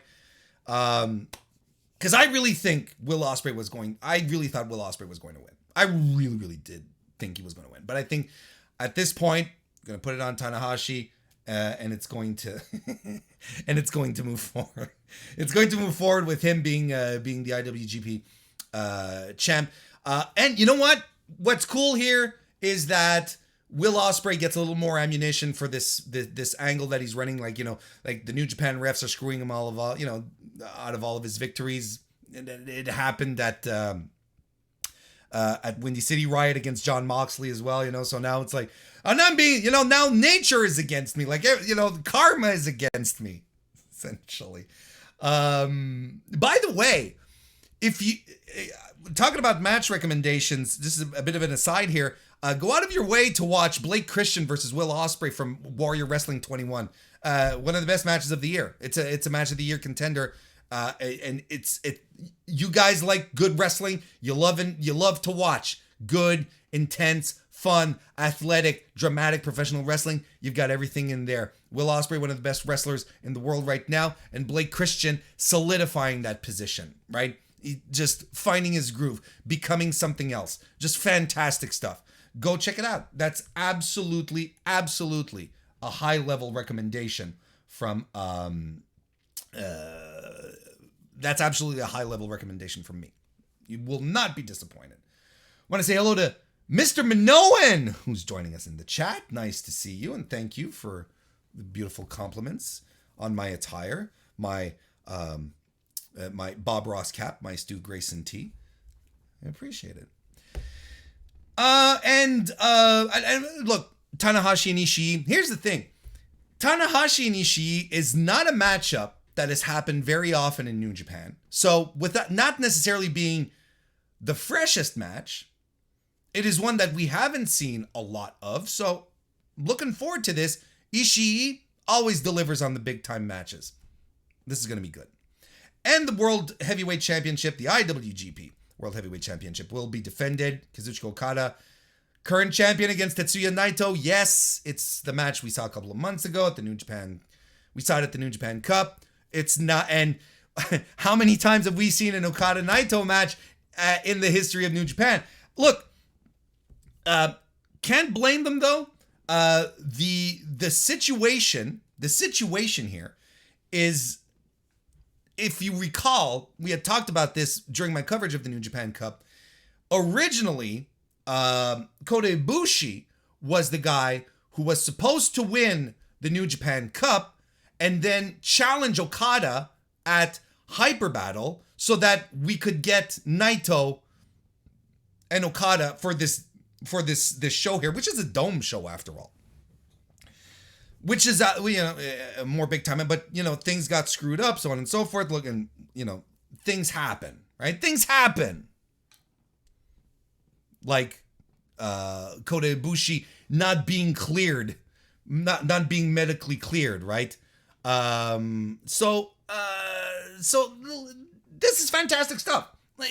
And look, I'm gonna tell you, this is how spoiled we are as pro wrestling fans to sit here and go like, man, do we really have to see Okada and Naito again? Like, two of the best wrestlers in the world, right? Okada arguably still in the top 5. Naito, I wouldn't say he's still up there. But, age and wear and tear, so on and so forth. But he's still up there. Guys who have delivered legendary matches. And we're like, gosh darn it, we just saw it a couple of months ago. Do we really have to watch it again? Yes! But that's how spoiled we are. I can understand it doesn't have maybe the novelty, but this is going to rule. It's going to rule because it's Naito and Okada. And I will make the case right now. Well, maybe not make the case, but there is a possibility that Tetsuya Naito could win the title. There is a possibility here, if only because of the Forbidden Door if only because of the Forbidden Door pay-per-view. Because Okada is the draw, regardless, title or not, okay? But I still think, right now, the match for that pay-per-view, for the Forbidden Door show, the match is Kazuchika Okada and CM Punk. I don't see anything else. No, I see other things. Let me rephrase that. I think the biggest match that you can put on for that is Kazuchika Okada and CM Punk. And it is a match that both guys have hinted in the past that they would love to have. But the question of titles muddies the waters as to whether it would happen in the first place. And if it does happen with the titles, it muddies up the waters as to what the finish would be. So I think politically speaking, Okada versus Punk becomes a much easier match to negotiate and work with unless either guy has a title. Because I'm not convinced CM Punk is taking the title off of Hangman. I'm not convinced.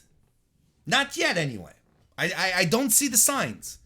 So, I'm not seeing CM Punk walking into Forbidden Door AEW World Champion. That's just me. But I think there's something here. I think there's something very, very interesting to see here. Because if you're booking for your own environment and your own promotion, Kazuchika Okada is the champion for your 50th year, right? It's the 50th anniversary. You want the top guy in the company to be the champion. You want the top guy to do the thing. He's absolutely the dude that you keep the title on. Keep it on him all year, right? I think that makes sense. But this little wrinkle that is this AEW New Japan show.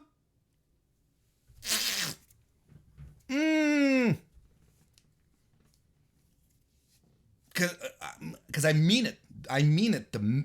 The match, the top match that you can put on, the one that everyone will lose their shit over. It is the dream match, and it is the one that if you don't do it now, I feel we're never going to get it. Kazuchika Okada, CM Punk. Two of the biggest names to ever do it. Two of the biggest to ever do it. And a guy like Okada will naturally bring out the best in CM Punk. Not just in the ring, working each other's strength. Not in that not in that way. But Punk himself is going to take this match so seriously because he's a fan. He's a pro wrestler. He knows what this means. He is going to go above and beyond to make this match memorable.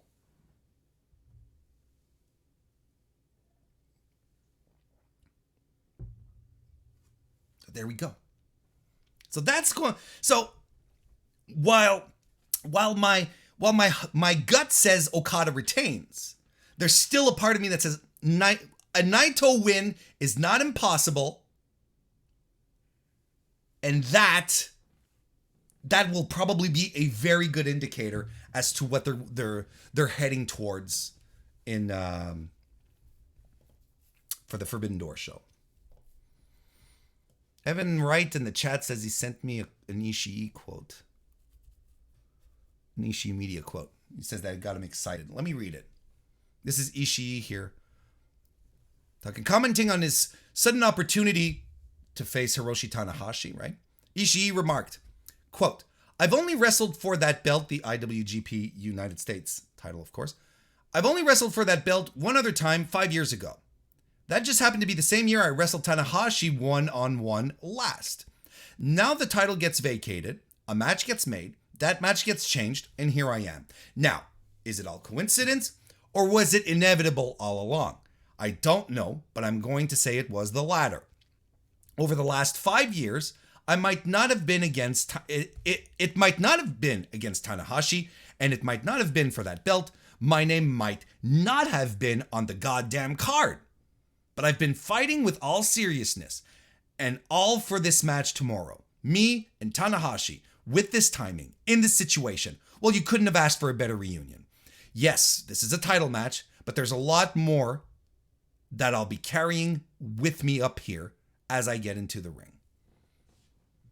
And one personal note to Tanahashi. Last few years, you've been looking to yesterday with rose tints and misty eyes. I'm going to open your eyes wide tomorrow. And when you see me, I want you to hit me with everything Hiroshi Tanahashi, the real Hiroshi Tanahashi has, because that's the Hiroshi Tanahashi that I'm going to beat. Yeah, that's a good one, right? That's a good quote. Thank you, Evan. Good way to wrap up our little New Japan segment before we move on to AEW Dynamite. Look, it's a Saturday one. Everyone's having a good time. Are you guys having a good time? I'm having a good time. Let's go over it nice and proper, because I got a lot to talk about in regards to Dynamite last Wednesday. I do want to say hello to EBB, who's joined us in the chat and first time listening live. Thank you for listening, period, but I appreciate you joining us live for the first time. And Maddie friggin' C. Nice to see you as well.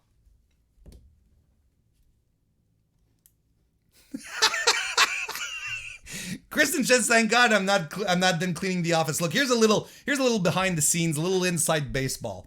Saturday nights, usually Kristen and I, that's our night where we get off our phones, we shut everything down, and it's sort of like our, a date night, right?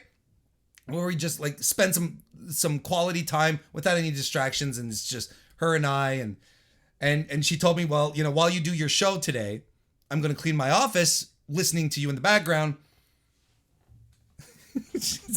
And I'm like, let's go for another half hour. And she's like, good, I'm not done cleaning. So good.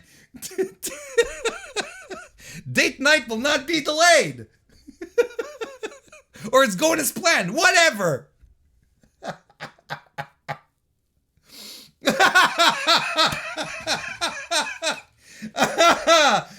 Maddie freaking C with the response of the evening, of the day.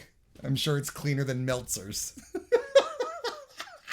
Even before she wanted to clean it, it was much cleaner. That recent picture, and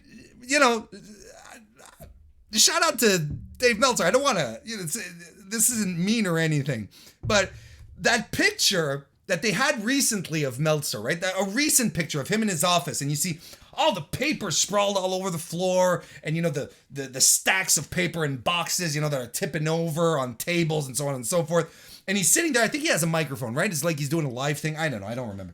But he's sitting there in the middle of all of this, and someone points out, he's got all this shit, everything all around him, and that person zooms into the person who pointed it out zooms into a trash bin, under the table, and he says, the trash bin is empty. There was nothing in it. There's just shit everywhere. Look, I mean, if his filing system works for him, that's fine. If he can find his way throughout it all, ultimately that's what's important, right? Other than that, it's a goddamn fire hazard. His filing system's a fire hazard. All right. Where are my notes? What happened to my notes? Okay, they're here. AEW Dynamite from this past Wednesday.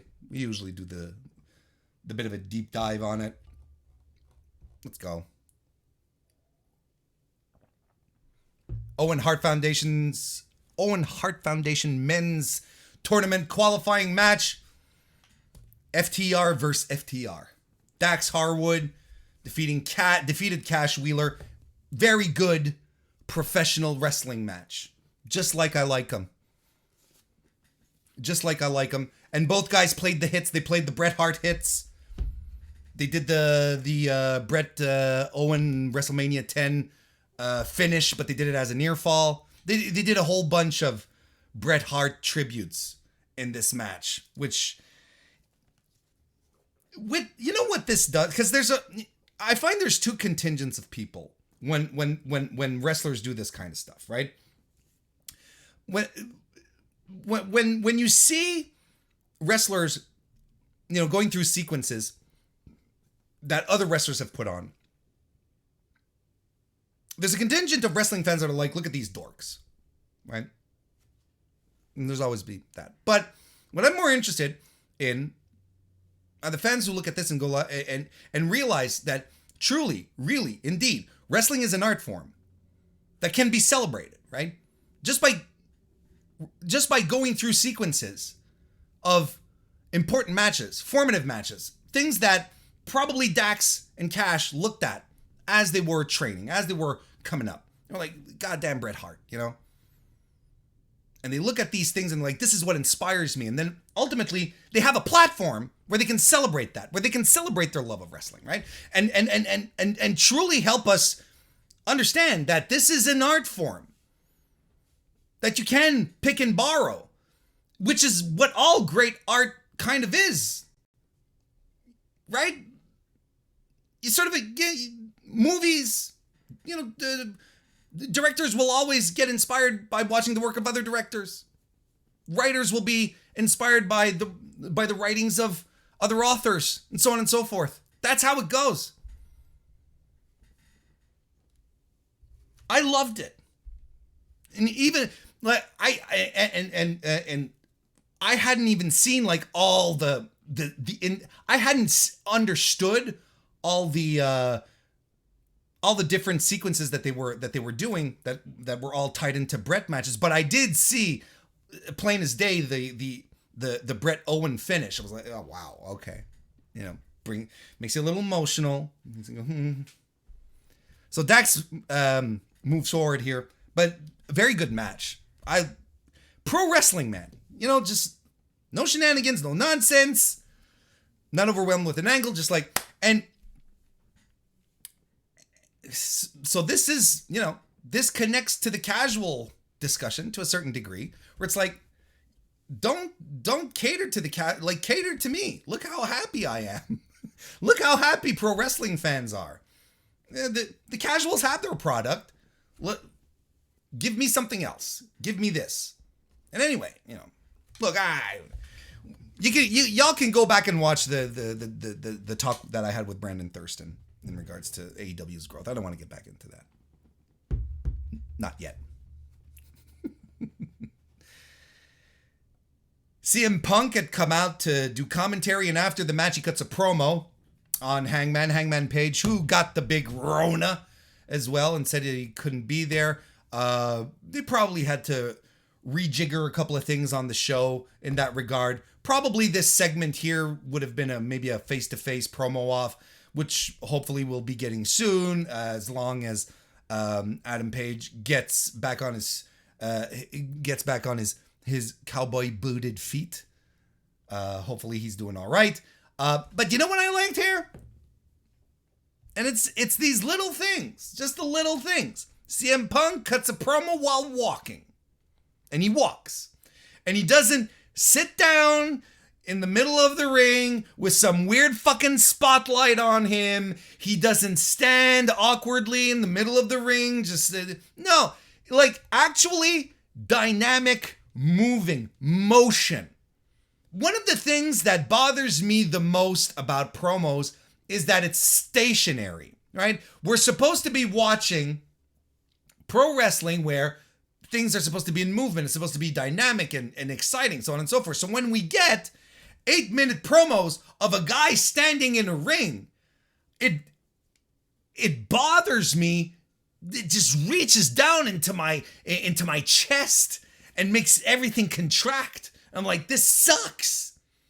I'm not sitting down to watch people deliver, TED Talks. And even TED Talks are more dynamic than that. So I'm looking at this promo. I'm looking at him going like, why don't wrestlers do more of that? Why is absolutely the convention in the middle of the ring, don't move, stand still, hard cam? Why? And he's walking around the ring and he's He's not reinventing the wheel. It's a good promo. He says that, he's a fan of Adam Page. I did like the line where he says, and not to disparage anyone he shared the ring with, since he's been back to AEW, except maybe Eddie Kingston. But everything he's done up to this is him warming up to his match with Adam Page, right? He's not reinventing the wheel as far as the promo goes. But crazy, like, it was good. Just because it felt natural. It was walking around and was going, hey, let's give it up for Cash and Dax. Wasn't that great? He's like, yeah, Ed Sullivan all of a sudden, Am I the only one who remembers Ed Sullivan? Yeah, it's just like, we could, if anything, like, let's try new things. That's why I like AEW. That's why we're trying out new things as opposed to sticking to this to this formula, which feels like that feels that you can't move out of. It's always the same thing. At least now we're trying stuff out, and I like it.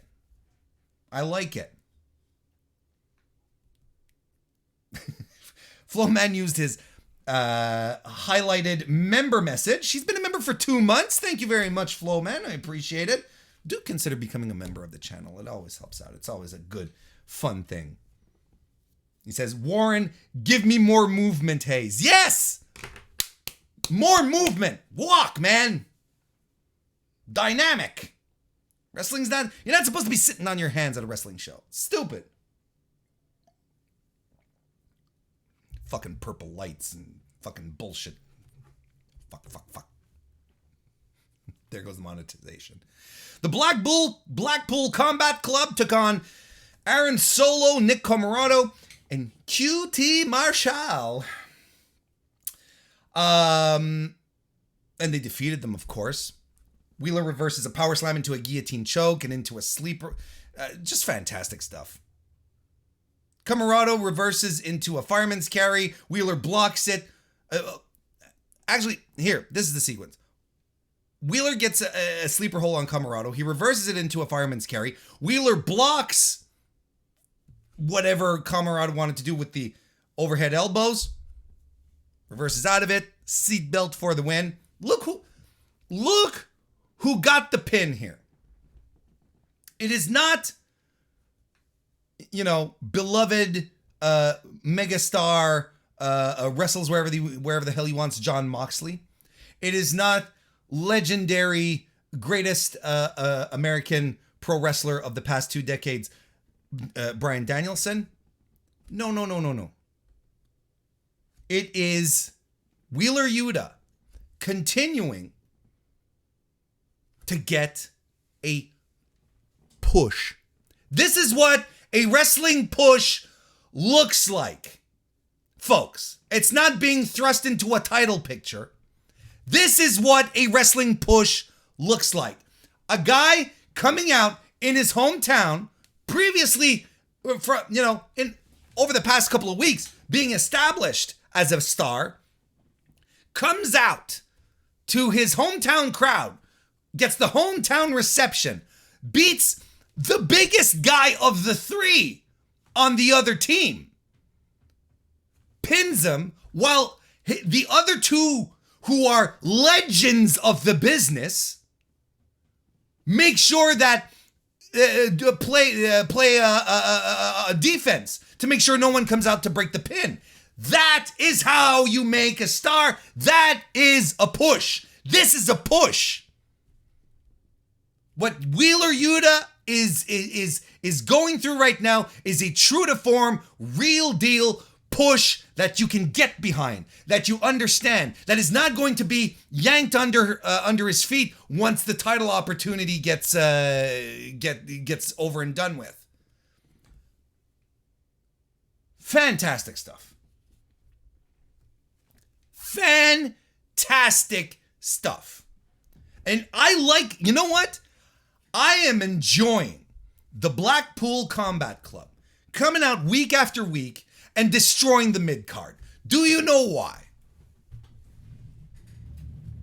Do you know why? Because I've told you guys this a million times, and I'll tell you a million more because it bears repeating, just in case it's the first time you hear it. There are lanes in AEW. Tiers, whatever you want to call them. You have your main event guys, you have the top tier, you have an upper mid card, a mid card, and a lower mid card. Right now, we know Jon Moxley and Bryan Danielson, they're top guys. That's fine. So of course, if they're going on to if they go into few fights with the mid card dudes, the mid card dudes are gonna die, and that's fine. That's what they're for, because they're not on the level of the top guys. But then you have Wheeler Yuta, who's in here.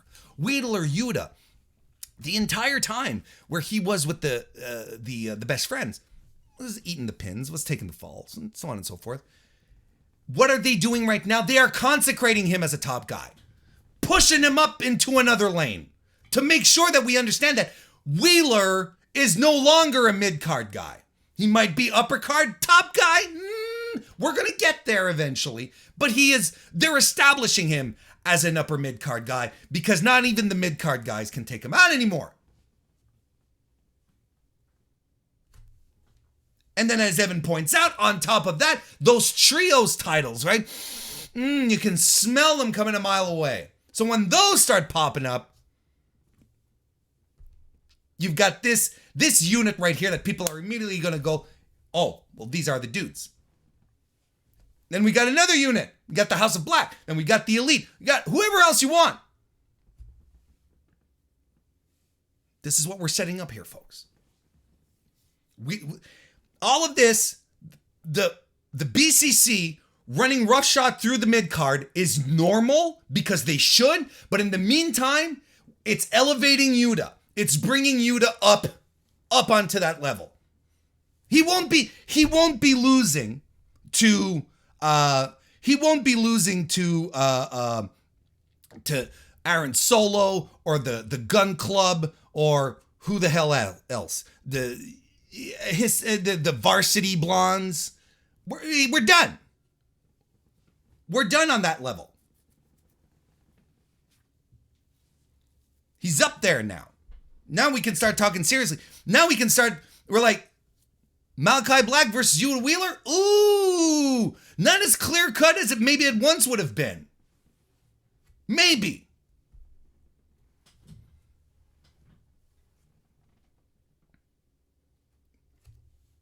We get a backstage segment, and also, by the way, hi Ben, PhantomArc82. Nice to see you guys, gals, non-binary pals. Go follow our boy Ben at youtube.com/PhantomArc82 because he makes good music. And you over there in the back, and you right there, you deserve good music. Backstage segment with Jamie Hayter and Britt Baker with and Tony Storm and Ruby Soho, and these have not been doing it for me. I'm not gonna lie. Let's just have the match. Let's just have the match. Let's go. We also have another backstage segment with Dino 210, who where Jungle Boy is very depressed because he lost the match. I'm sorry. I'm a loser. I don't deserve these titles. I'm sorry. Christian, I'm sorry. Dinosaur, I'm sorry. I let you down. The Christian's like, no! Put that title on your shoulder. That was a teachable moment and whatever. He issues an open challenge, says any of the top 5 teams in the company who want to challenge us for the titles, and guess who walks in? Ricky Starks and Powerhouse Hobbs, one of the hottest acts in AEW right now. I love the Swerve, Keith Lee, Team Taz shit. I love it. I think it is fantastic. I really do think it is top tier stuff that's going on right now. So Starks and Hobbs come in and they're like, yeah, we'll challenge you for the titles.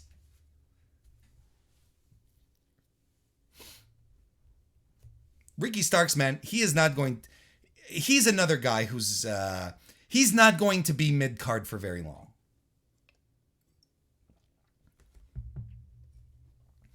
Wardlow defeated Lance Archer. MJF is in the skybox again. He's drinking champagne with Sean Spears. He's drinking champagne and eating popcorn.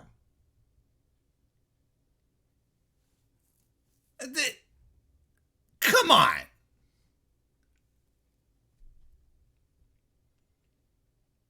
Anyway, it was a fun short match between Wardlow and Lance Archer. It started quick out the gate. As Wardlow, he gets his handcuffs removed. Lance Archer is right at him. Wardlow does a Rana and does the corner backflips like he's Bryan Danielson. Like, I was like, oh, holy shit. Big spine buster onto Lance Archer. Rope walk moonsault by Archer as well. He hits the blackout on Wardlow. Wardlow kicks out. And he reverses it into a backslide pin. Wardlow hits the Swanton.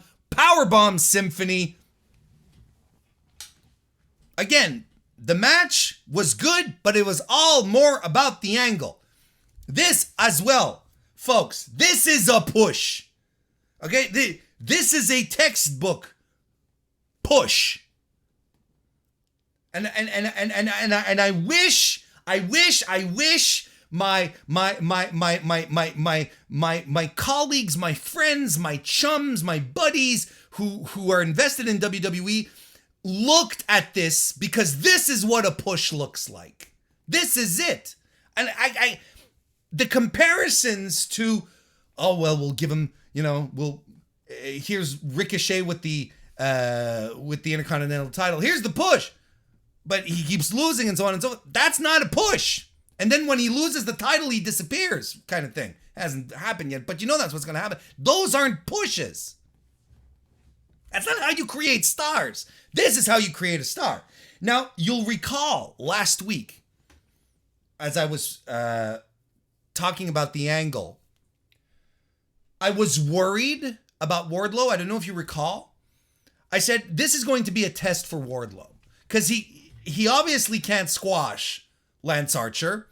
So if he goes a little longer, this is going to be a test to show if Wardlow really does have the chops to carry out a match. You remember that? Oh. My worries were lifted. The guy's amazing. I mean, see the chat lighten up when I start talking about the shit that he was pulling in the ring, right? It's just fantastic stuff. I mean, if he's doing, like, literally doing the corner backflip, honestly, I wouldn't be surprised if he walked up to Bryan Danielson and said, "Hi," Bryan Danielson says, "Hello, I'm Wardlow. Nice to meet you. Hi, could you teach me how to do your, that thing you do in the corner, you do the backflip, but you're so tall." "Yeah, but could you teach me? At least try?" "Sure." That was a dramatization. But I'm convinced Wardlow went up to Danielson and was like, "Show me how to do this." Danielson was like, "Oh, sure." There's dudes in this company who are pulling off shit that they should not be doing. And I feel like they're like Jade. Jade a few weeks ago when she's setting up her ground game and she's grappling on the ground. And then she goes a couple of days later and she says, "Yeah, I'm training with Bryan Danielson." I'm like, of course you are. No shocker. Just good stuff. Guys who want to learn, who want to improve, who want to surprise us. I love being surprised. And I was like, whoa, holy shit, this is great. A little later on, we get a post-match thing with MJF, who's with Sean Spears, who calls someone to come and take out MJF, not MJF, but Wardlow. Goes on his cell phone and says, "Can you come for a 6-figure match? 6 figures for one match." I'm like, brother, do you know how many indie wrestlers would? 6 figures for one match. Sure thing, Maxwell. Christ. But he calls it and he hangs up and he says, "So I called someone next week. You're going to be fighting someone who's smarter than you, stronger than you, and taller than you, and you can't teach that." So of course, we're all going ding, ding, ding. That's W. Morrissey, formerly known as Big Cass, that he called in. And I'm excited to see this. I'm excited to see this because I think W. Morrissey is, the guy has had enormous personal struggles. And he's been sober. He's been working hard, both on himself and in the ring as well. I think he has this is a fantastic opportunity for him to show how far he's come since being, in the tag team with Enzo. Because he really has come a long way. So I'm excited to see him on TV. I'm excited to see him get a payday on a big stage like that outside of Impact. Good for him. We're all assuming, right? It could be just the most enormous swerve of all time. But if it is W. Morrissey, I think it's fantastic. And it's a testament to how far he's come as well. So good for him. And I like how this aspect of MJF's personality comes up occasionally in his feuds, right? Because him calling up a wrestler to come beat up another wrestler is he's done this before. He's done it with Chris Jericho. So I like that this is something that they can call back on. I like it. The Jericho Appreciation Society are out to confront Kingston, Santana, and Ortiz. And the idea here is they get into the ring, and then I see a table, I see chairs, and I'm like, Jesus Christ, this is a contract signing in disguise. Oh my God. And I am sitting down, and my fingers are sinking into the couch out of rage. I'm like, this shit. Because Parker, Cold Ang Parker, I can't remember. He tells the AEW Galaxy, as opposed to the AEW Universe, the AEW Galaxy, that there will be no physicality in this ring. And I'm like, ooh. But when Kingston and Santana and Ortiz arrive, they start throwing chairs around. And I'm like, well, good. They moving shit aside. And Kingston is there, and he's saying, I hate this shit. I hate this shit. The chair, the table, none of it matters. Because we're going to get to you guys regardless. And I'm like, Eddie Kingston is me. Eddie Kingston is me. Everything that he hates about pro wrestling today, I hate too. Everything he loves about pro wrestling today, I love it too. So we're simpatico. We're together. We're on the same level here. Just fantastic stuff. I was so thrilled. I was like, oh, thank God we're avoiding this nonsense. And, they had this sort of back and forth, which was okay, but,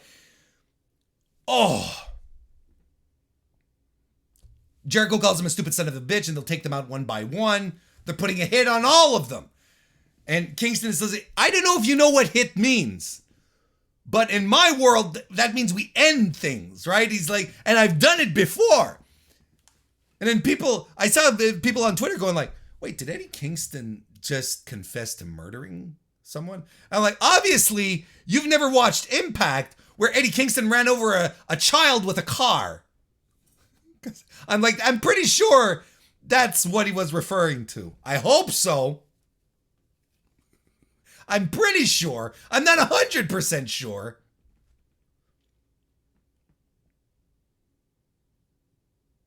And later in the evening, the Jericho Appreciation Society, they've taken out Santana, taken out Ortiz, and they've got Kingston all jacked up, and whoom, fireball. Whoom. Flash paper. Flash paper making its good old-fashioned comeback. And yes, absolutely, that is 100% old school territory Memphis shit right there. It's good stuff. Then we had the Philadelphia street fight between Serena Deeb and Hikaru Shida, where Deeb won. I thought this was pretty good. I thought it delivered. Started off hot, which it should. You know, it's like these women are supposed to hate each other, so no point in just like, head, collar and elbow. You don't have to do that. Just go right in, start swinging, right? I thought it was good. And you know what? Serena Deeb was the good choice. Was the person to put over here. I know. Look, I love Shida as much as anyone. I know there's a lot of big time Shida fans that are like, oh, she should have won. When is she going to get her next opportunity? Hey, how about a fresh match with some fresh faces in the women's division and at the top, right? At the top of the women's division. It's a fresh match. It's an absolutely fresh match. And why would you not be excited at the prospect of Thunder Rosa and Serena Deeb? Serena Deeb has been getting a push. A push.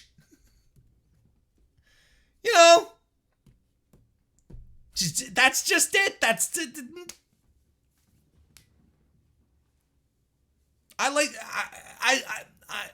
I have no complaints. I thought the match played out fine. Thought it was pretty good, delivered. And I get to the result and I'm like, yeah, this is it. This is what you want. You want despicable heel versus top babyface. Why? There you go. Oh, I'm so disappointed. Boo, I hate Serena Deeb. There you go. There you go. Now you're getting it. Welcome to pro wrestling.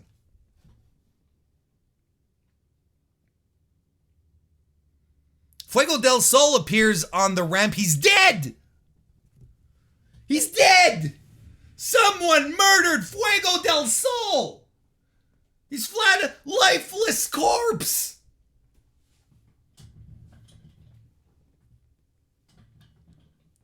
The House of Black come out. He's not really dead. They come out, like they knocked him out and they dumped him there in theatrics and they come to pull the mask off and then there's someone in the ring who's sounds like Alex Abrahantes, but it's not. It's all a whole setup here to reveal that our boy Rey Fenix is back.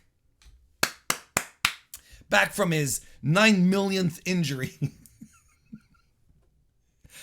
But anyway, Death Triangle is back together. They're setting up a big time feud with the House of Black. I'm excited for this. There you go. More trios. It felt, I don't know. Maybe it was a little too staged, but pretty good. It's fine. It's fine. The reaction that Phoenix got, though. Holy shit. What a pop, right? Big reaction. Big pop from the crowd. Don't sit on Rey Fenix too long, AEW. I'm telling you. Then we have a nice little match. The Undisputed Elite. Adam Cole, Bobby Fish, Kyle O'Reilly, Nick Jackson took on, they defeated Brock Anderson, Dante Martin, Lee Johnson, and the Varsity Blondes. Honestly, look, there's nothing to break down really in this match. This was about the angle, the story. Look, blows my mind. People keep telling me AEW doesn't tell stories, and yet here's another story. My mind is blown. I've been told AEW doesn't tell stories. Jesus.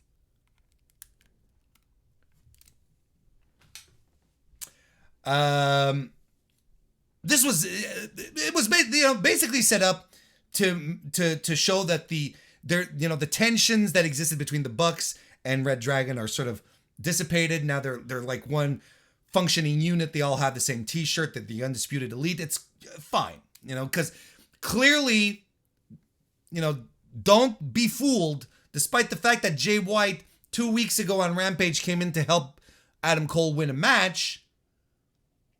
Jay White is going to turn his back on Adam Cole. Jay White is a snake, okay?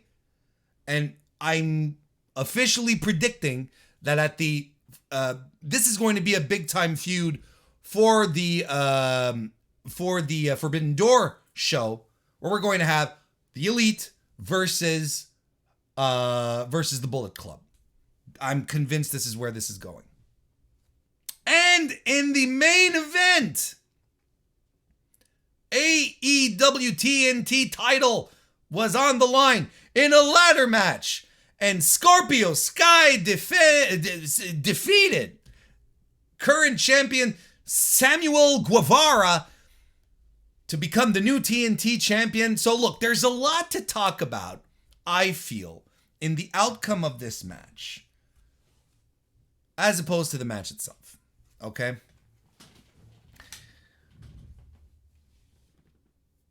First, but I'm going to talk about the match a little bit, but I feel like the aftermath is where the meat is on this bone here. Ladder matches in AEW, I think we need to chill for a while. I think we need to dial it back. Let's relax a little bit. We've seen you. We've seen you for quite a bit. Let's just give it time to breathe. I think we've seen enough for a while. Essentially, we're getting one a month at this point. I thought it was well worked. Ladders worked well. The ladder to ladder Cody cutter. Yes, I called it a Cody cutter because that's clearly what they were calling back. Great spot. But I mean, Sammy's 630 or whatever the fuck it is he did off the ladder, that was a mistake. It was a mistake. Now, Guevara landed awkwardly. You could make the argument, well, Scorpio didn't catch him, he wasn't in position, but how do you catch that? Like, he's literally flying off like a cannonball, just spinning around. That is a dangerous thing to catch. Like, if I'm Scorpio Sky and I see this twirling mass coming at me, a foot, an arm, I'm like, fuck, man, I'm moving away too. He didn't move away. But I agree his positioning could have been a little better. But how do you catch that? Like, that was not a good decision. That was ill-advised. That was not a good decision. Now Sammy's legit hurt. And by the way, I know you guys, since all of you listening to the MrWarrenHayes show, as I said earlier in the show, and I say often, since you're a cut above the rest, you're another level of wrestling fan. I know this doesn't apply to you. But to anyone out there who is happy that Sammy Guevara is injured, you're a weirdo. You're an awful, awful weirdo. You could be like, I don't like Sammy Guevara. I don't like him as a wrestler. I don't like him as a person. That's fine. I don't like it. I don't like his wrestling. Okay, that's cool. But to gleefully cheer the fact that he's legitimately injured, no, you're just a bad. That's terrible. That's terrible behavior. You're a bad person to think that. You're a bad person, and you should feel bad to think that you're like, he's injured. Hooray! Fuck off. Should he have done the move? No. It was ill-advised. Yes, he did bring it on himself to a degree, but legitimate injuries in wrestling suck. Come on. Anyway, Scorpio wins the match with a good exchange at the end on the ladders and so on. I really like the finish of the match. Huge reaction from the crowd.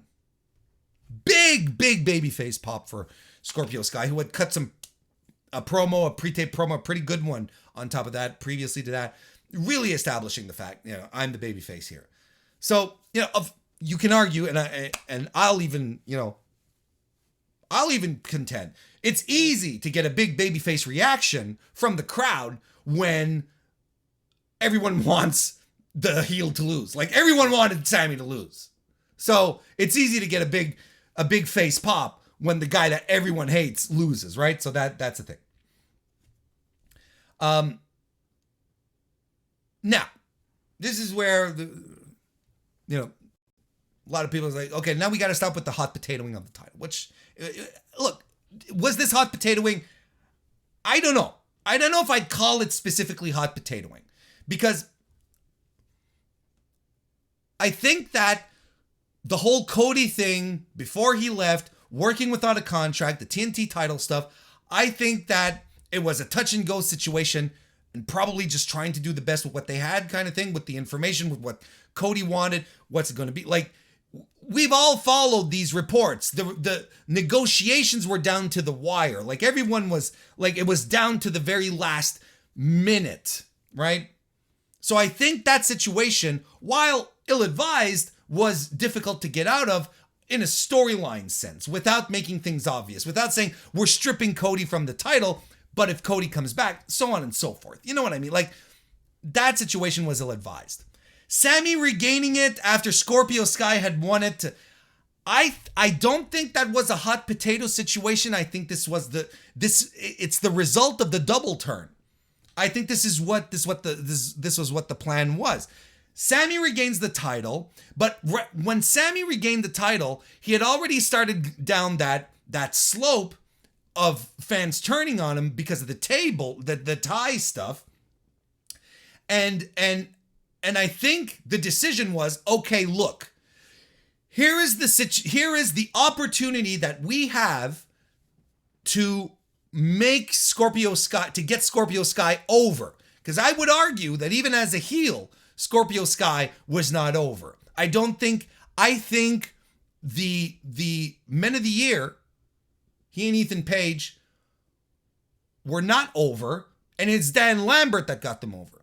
And if you recall everything that I was talking about when Dan Lambert stepped in and he brought in America Fight Club, America's Primo people, whatever, when he brought all those people in and he was cutting promos and in the lead into All Out, I was saying, and I remember this, I said it. I said, I don't know who's benefiting from this, but it's not Scorpio Sky and Ethan Page, because they're being sent to the back burner, because even for the All Out match, people were more interested in Chris Jericho getting his hands on Dan Lambert more than anything else. So even throughout that, these two guys were not over. But now, I think Tony Khan said, this is an opportunity to get Scorpio Sky over and over as a babyface. So Sammy, who's already losing crowd favoritism, regains the title, do a couple of weeks here only to give it back to Scorpio Sky in a position where much more clearly, Sammy and Tay are heels and Scorpio's the babyface. Get into a position where he wins the match off of the guy that the audience doesn't want. You have a clear babyface winner. Clear babyface winner. Frankie Kazarian coming at the end to shake his hand, lift his arm, and no shenanigans, no no one attacking from behind, so on and so forth. It's a babyface win. An absolute babyface win. That's what came out of the double turn. That's absolutely what came out. So while the title has changed hands a lot, I don't know if it's hot potatoing to a degree, because I feel like the sequence of events since Sammy regained the title, before that, the stuff between the interim title, Sammy, Cody, all that bullshit, it was bullshit. But I think we're on a trajectory. I think this was planned out. It worked out so well, and it all makes so much sense when you look at it that way, that I don't think it was, because hot potatoing sort of implies we don't know what to do with it. But I think they knew what to do with it up until this point. Sure, it changed hands a lot over a short period of time, but I think we're on a trajectory here. I think this is something that makes sense, because I will agree that there is some rehabbing to be done on the TNT title. There really is. Since Cody left, The TNT title does feel like a mid-card title, which wasn't necessarily the case before. I don't think it felt like a mid-card title because Cody won it out of the gate. A guy who had the sheen of world championship, but instead elevated that title. And I think, Darby's run was great. I think Miro's run was great. I think how the title helped make Brody Lee is significant in showing that title was important. I think the unfortunate events of Cody's disappearance from AEW, that honestly no one saw coming, if we're being all honest with each other, I think that series of unfortunate events sort of tarnished what was done with the title. So I do believe there is some rehabbing to be done. Look, if you really wanted the title to be instantly rehabbed and perceived as a big deal again, you give it to a guy you give it to Bryan Danielson. You give it to Moxley. You give it to, a top guy who'll carry it and will have great matches. But this is not the situation we're in. We have Scorpio Sky, who is the champion. Now, is he the guy who's going to do it, right? Because it's not a question of the title makes the man. In this situation here, the man has to make the title. Because this is where we're at with the TNT title, I feel now. Is Scorpio Sky the guy to do it? I don't know. This is going to be a litmus test, and I'm sure he feels that pressure, and I'm sure he sees where it's he sees and feels that pressure on him as well. I would suggest reopening the open challenge. There's a lot of what Cody did for that title during his first reign that was just like, look, I'll fight anyone.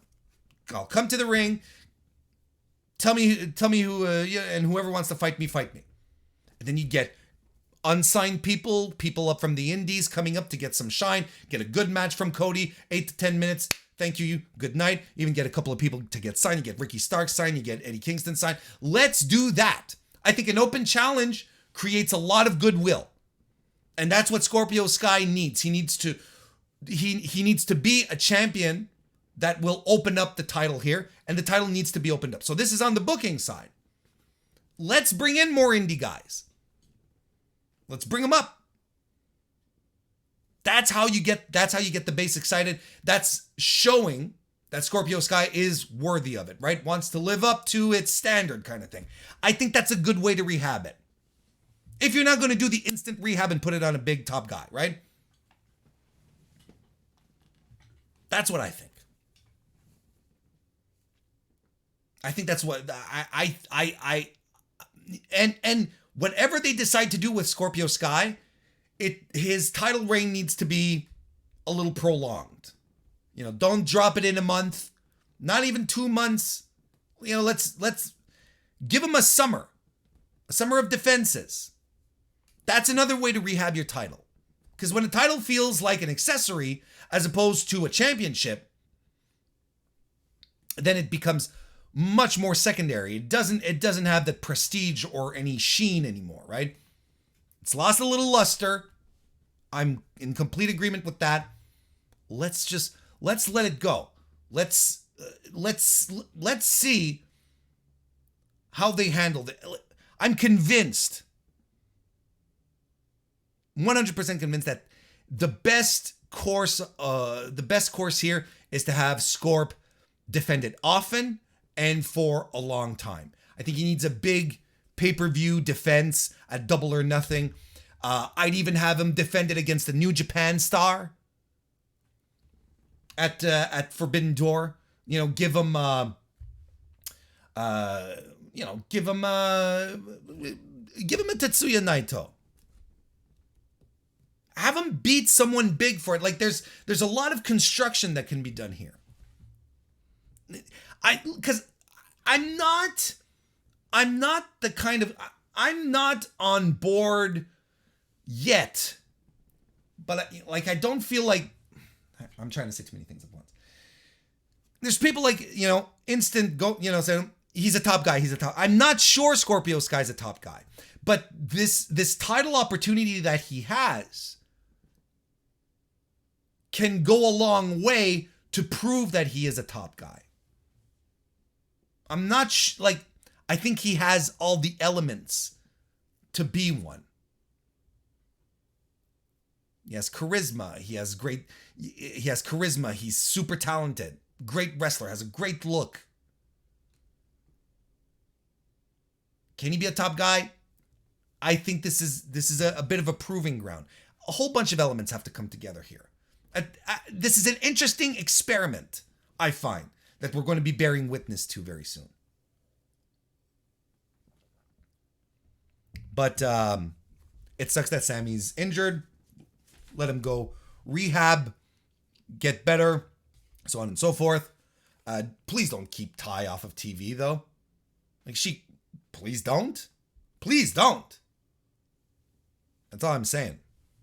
It's not as if the AEW women's division can suffer any less women out there.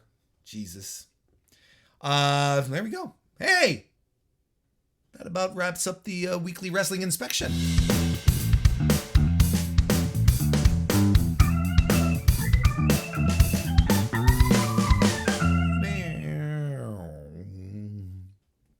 I want to thank everyone who popped in on a Saturday, a little bit out of nowhere. It's not my usual habit to record on a Saturday, but thank you everyone for popping in live who were here today. I really, really appreciate it. Even saw some new faces, people being able to drop in for the first time.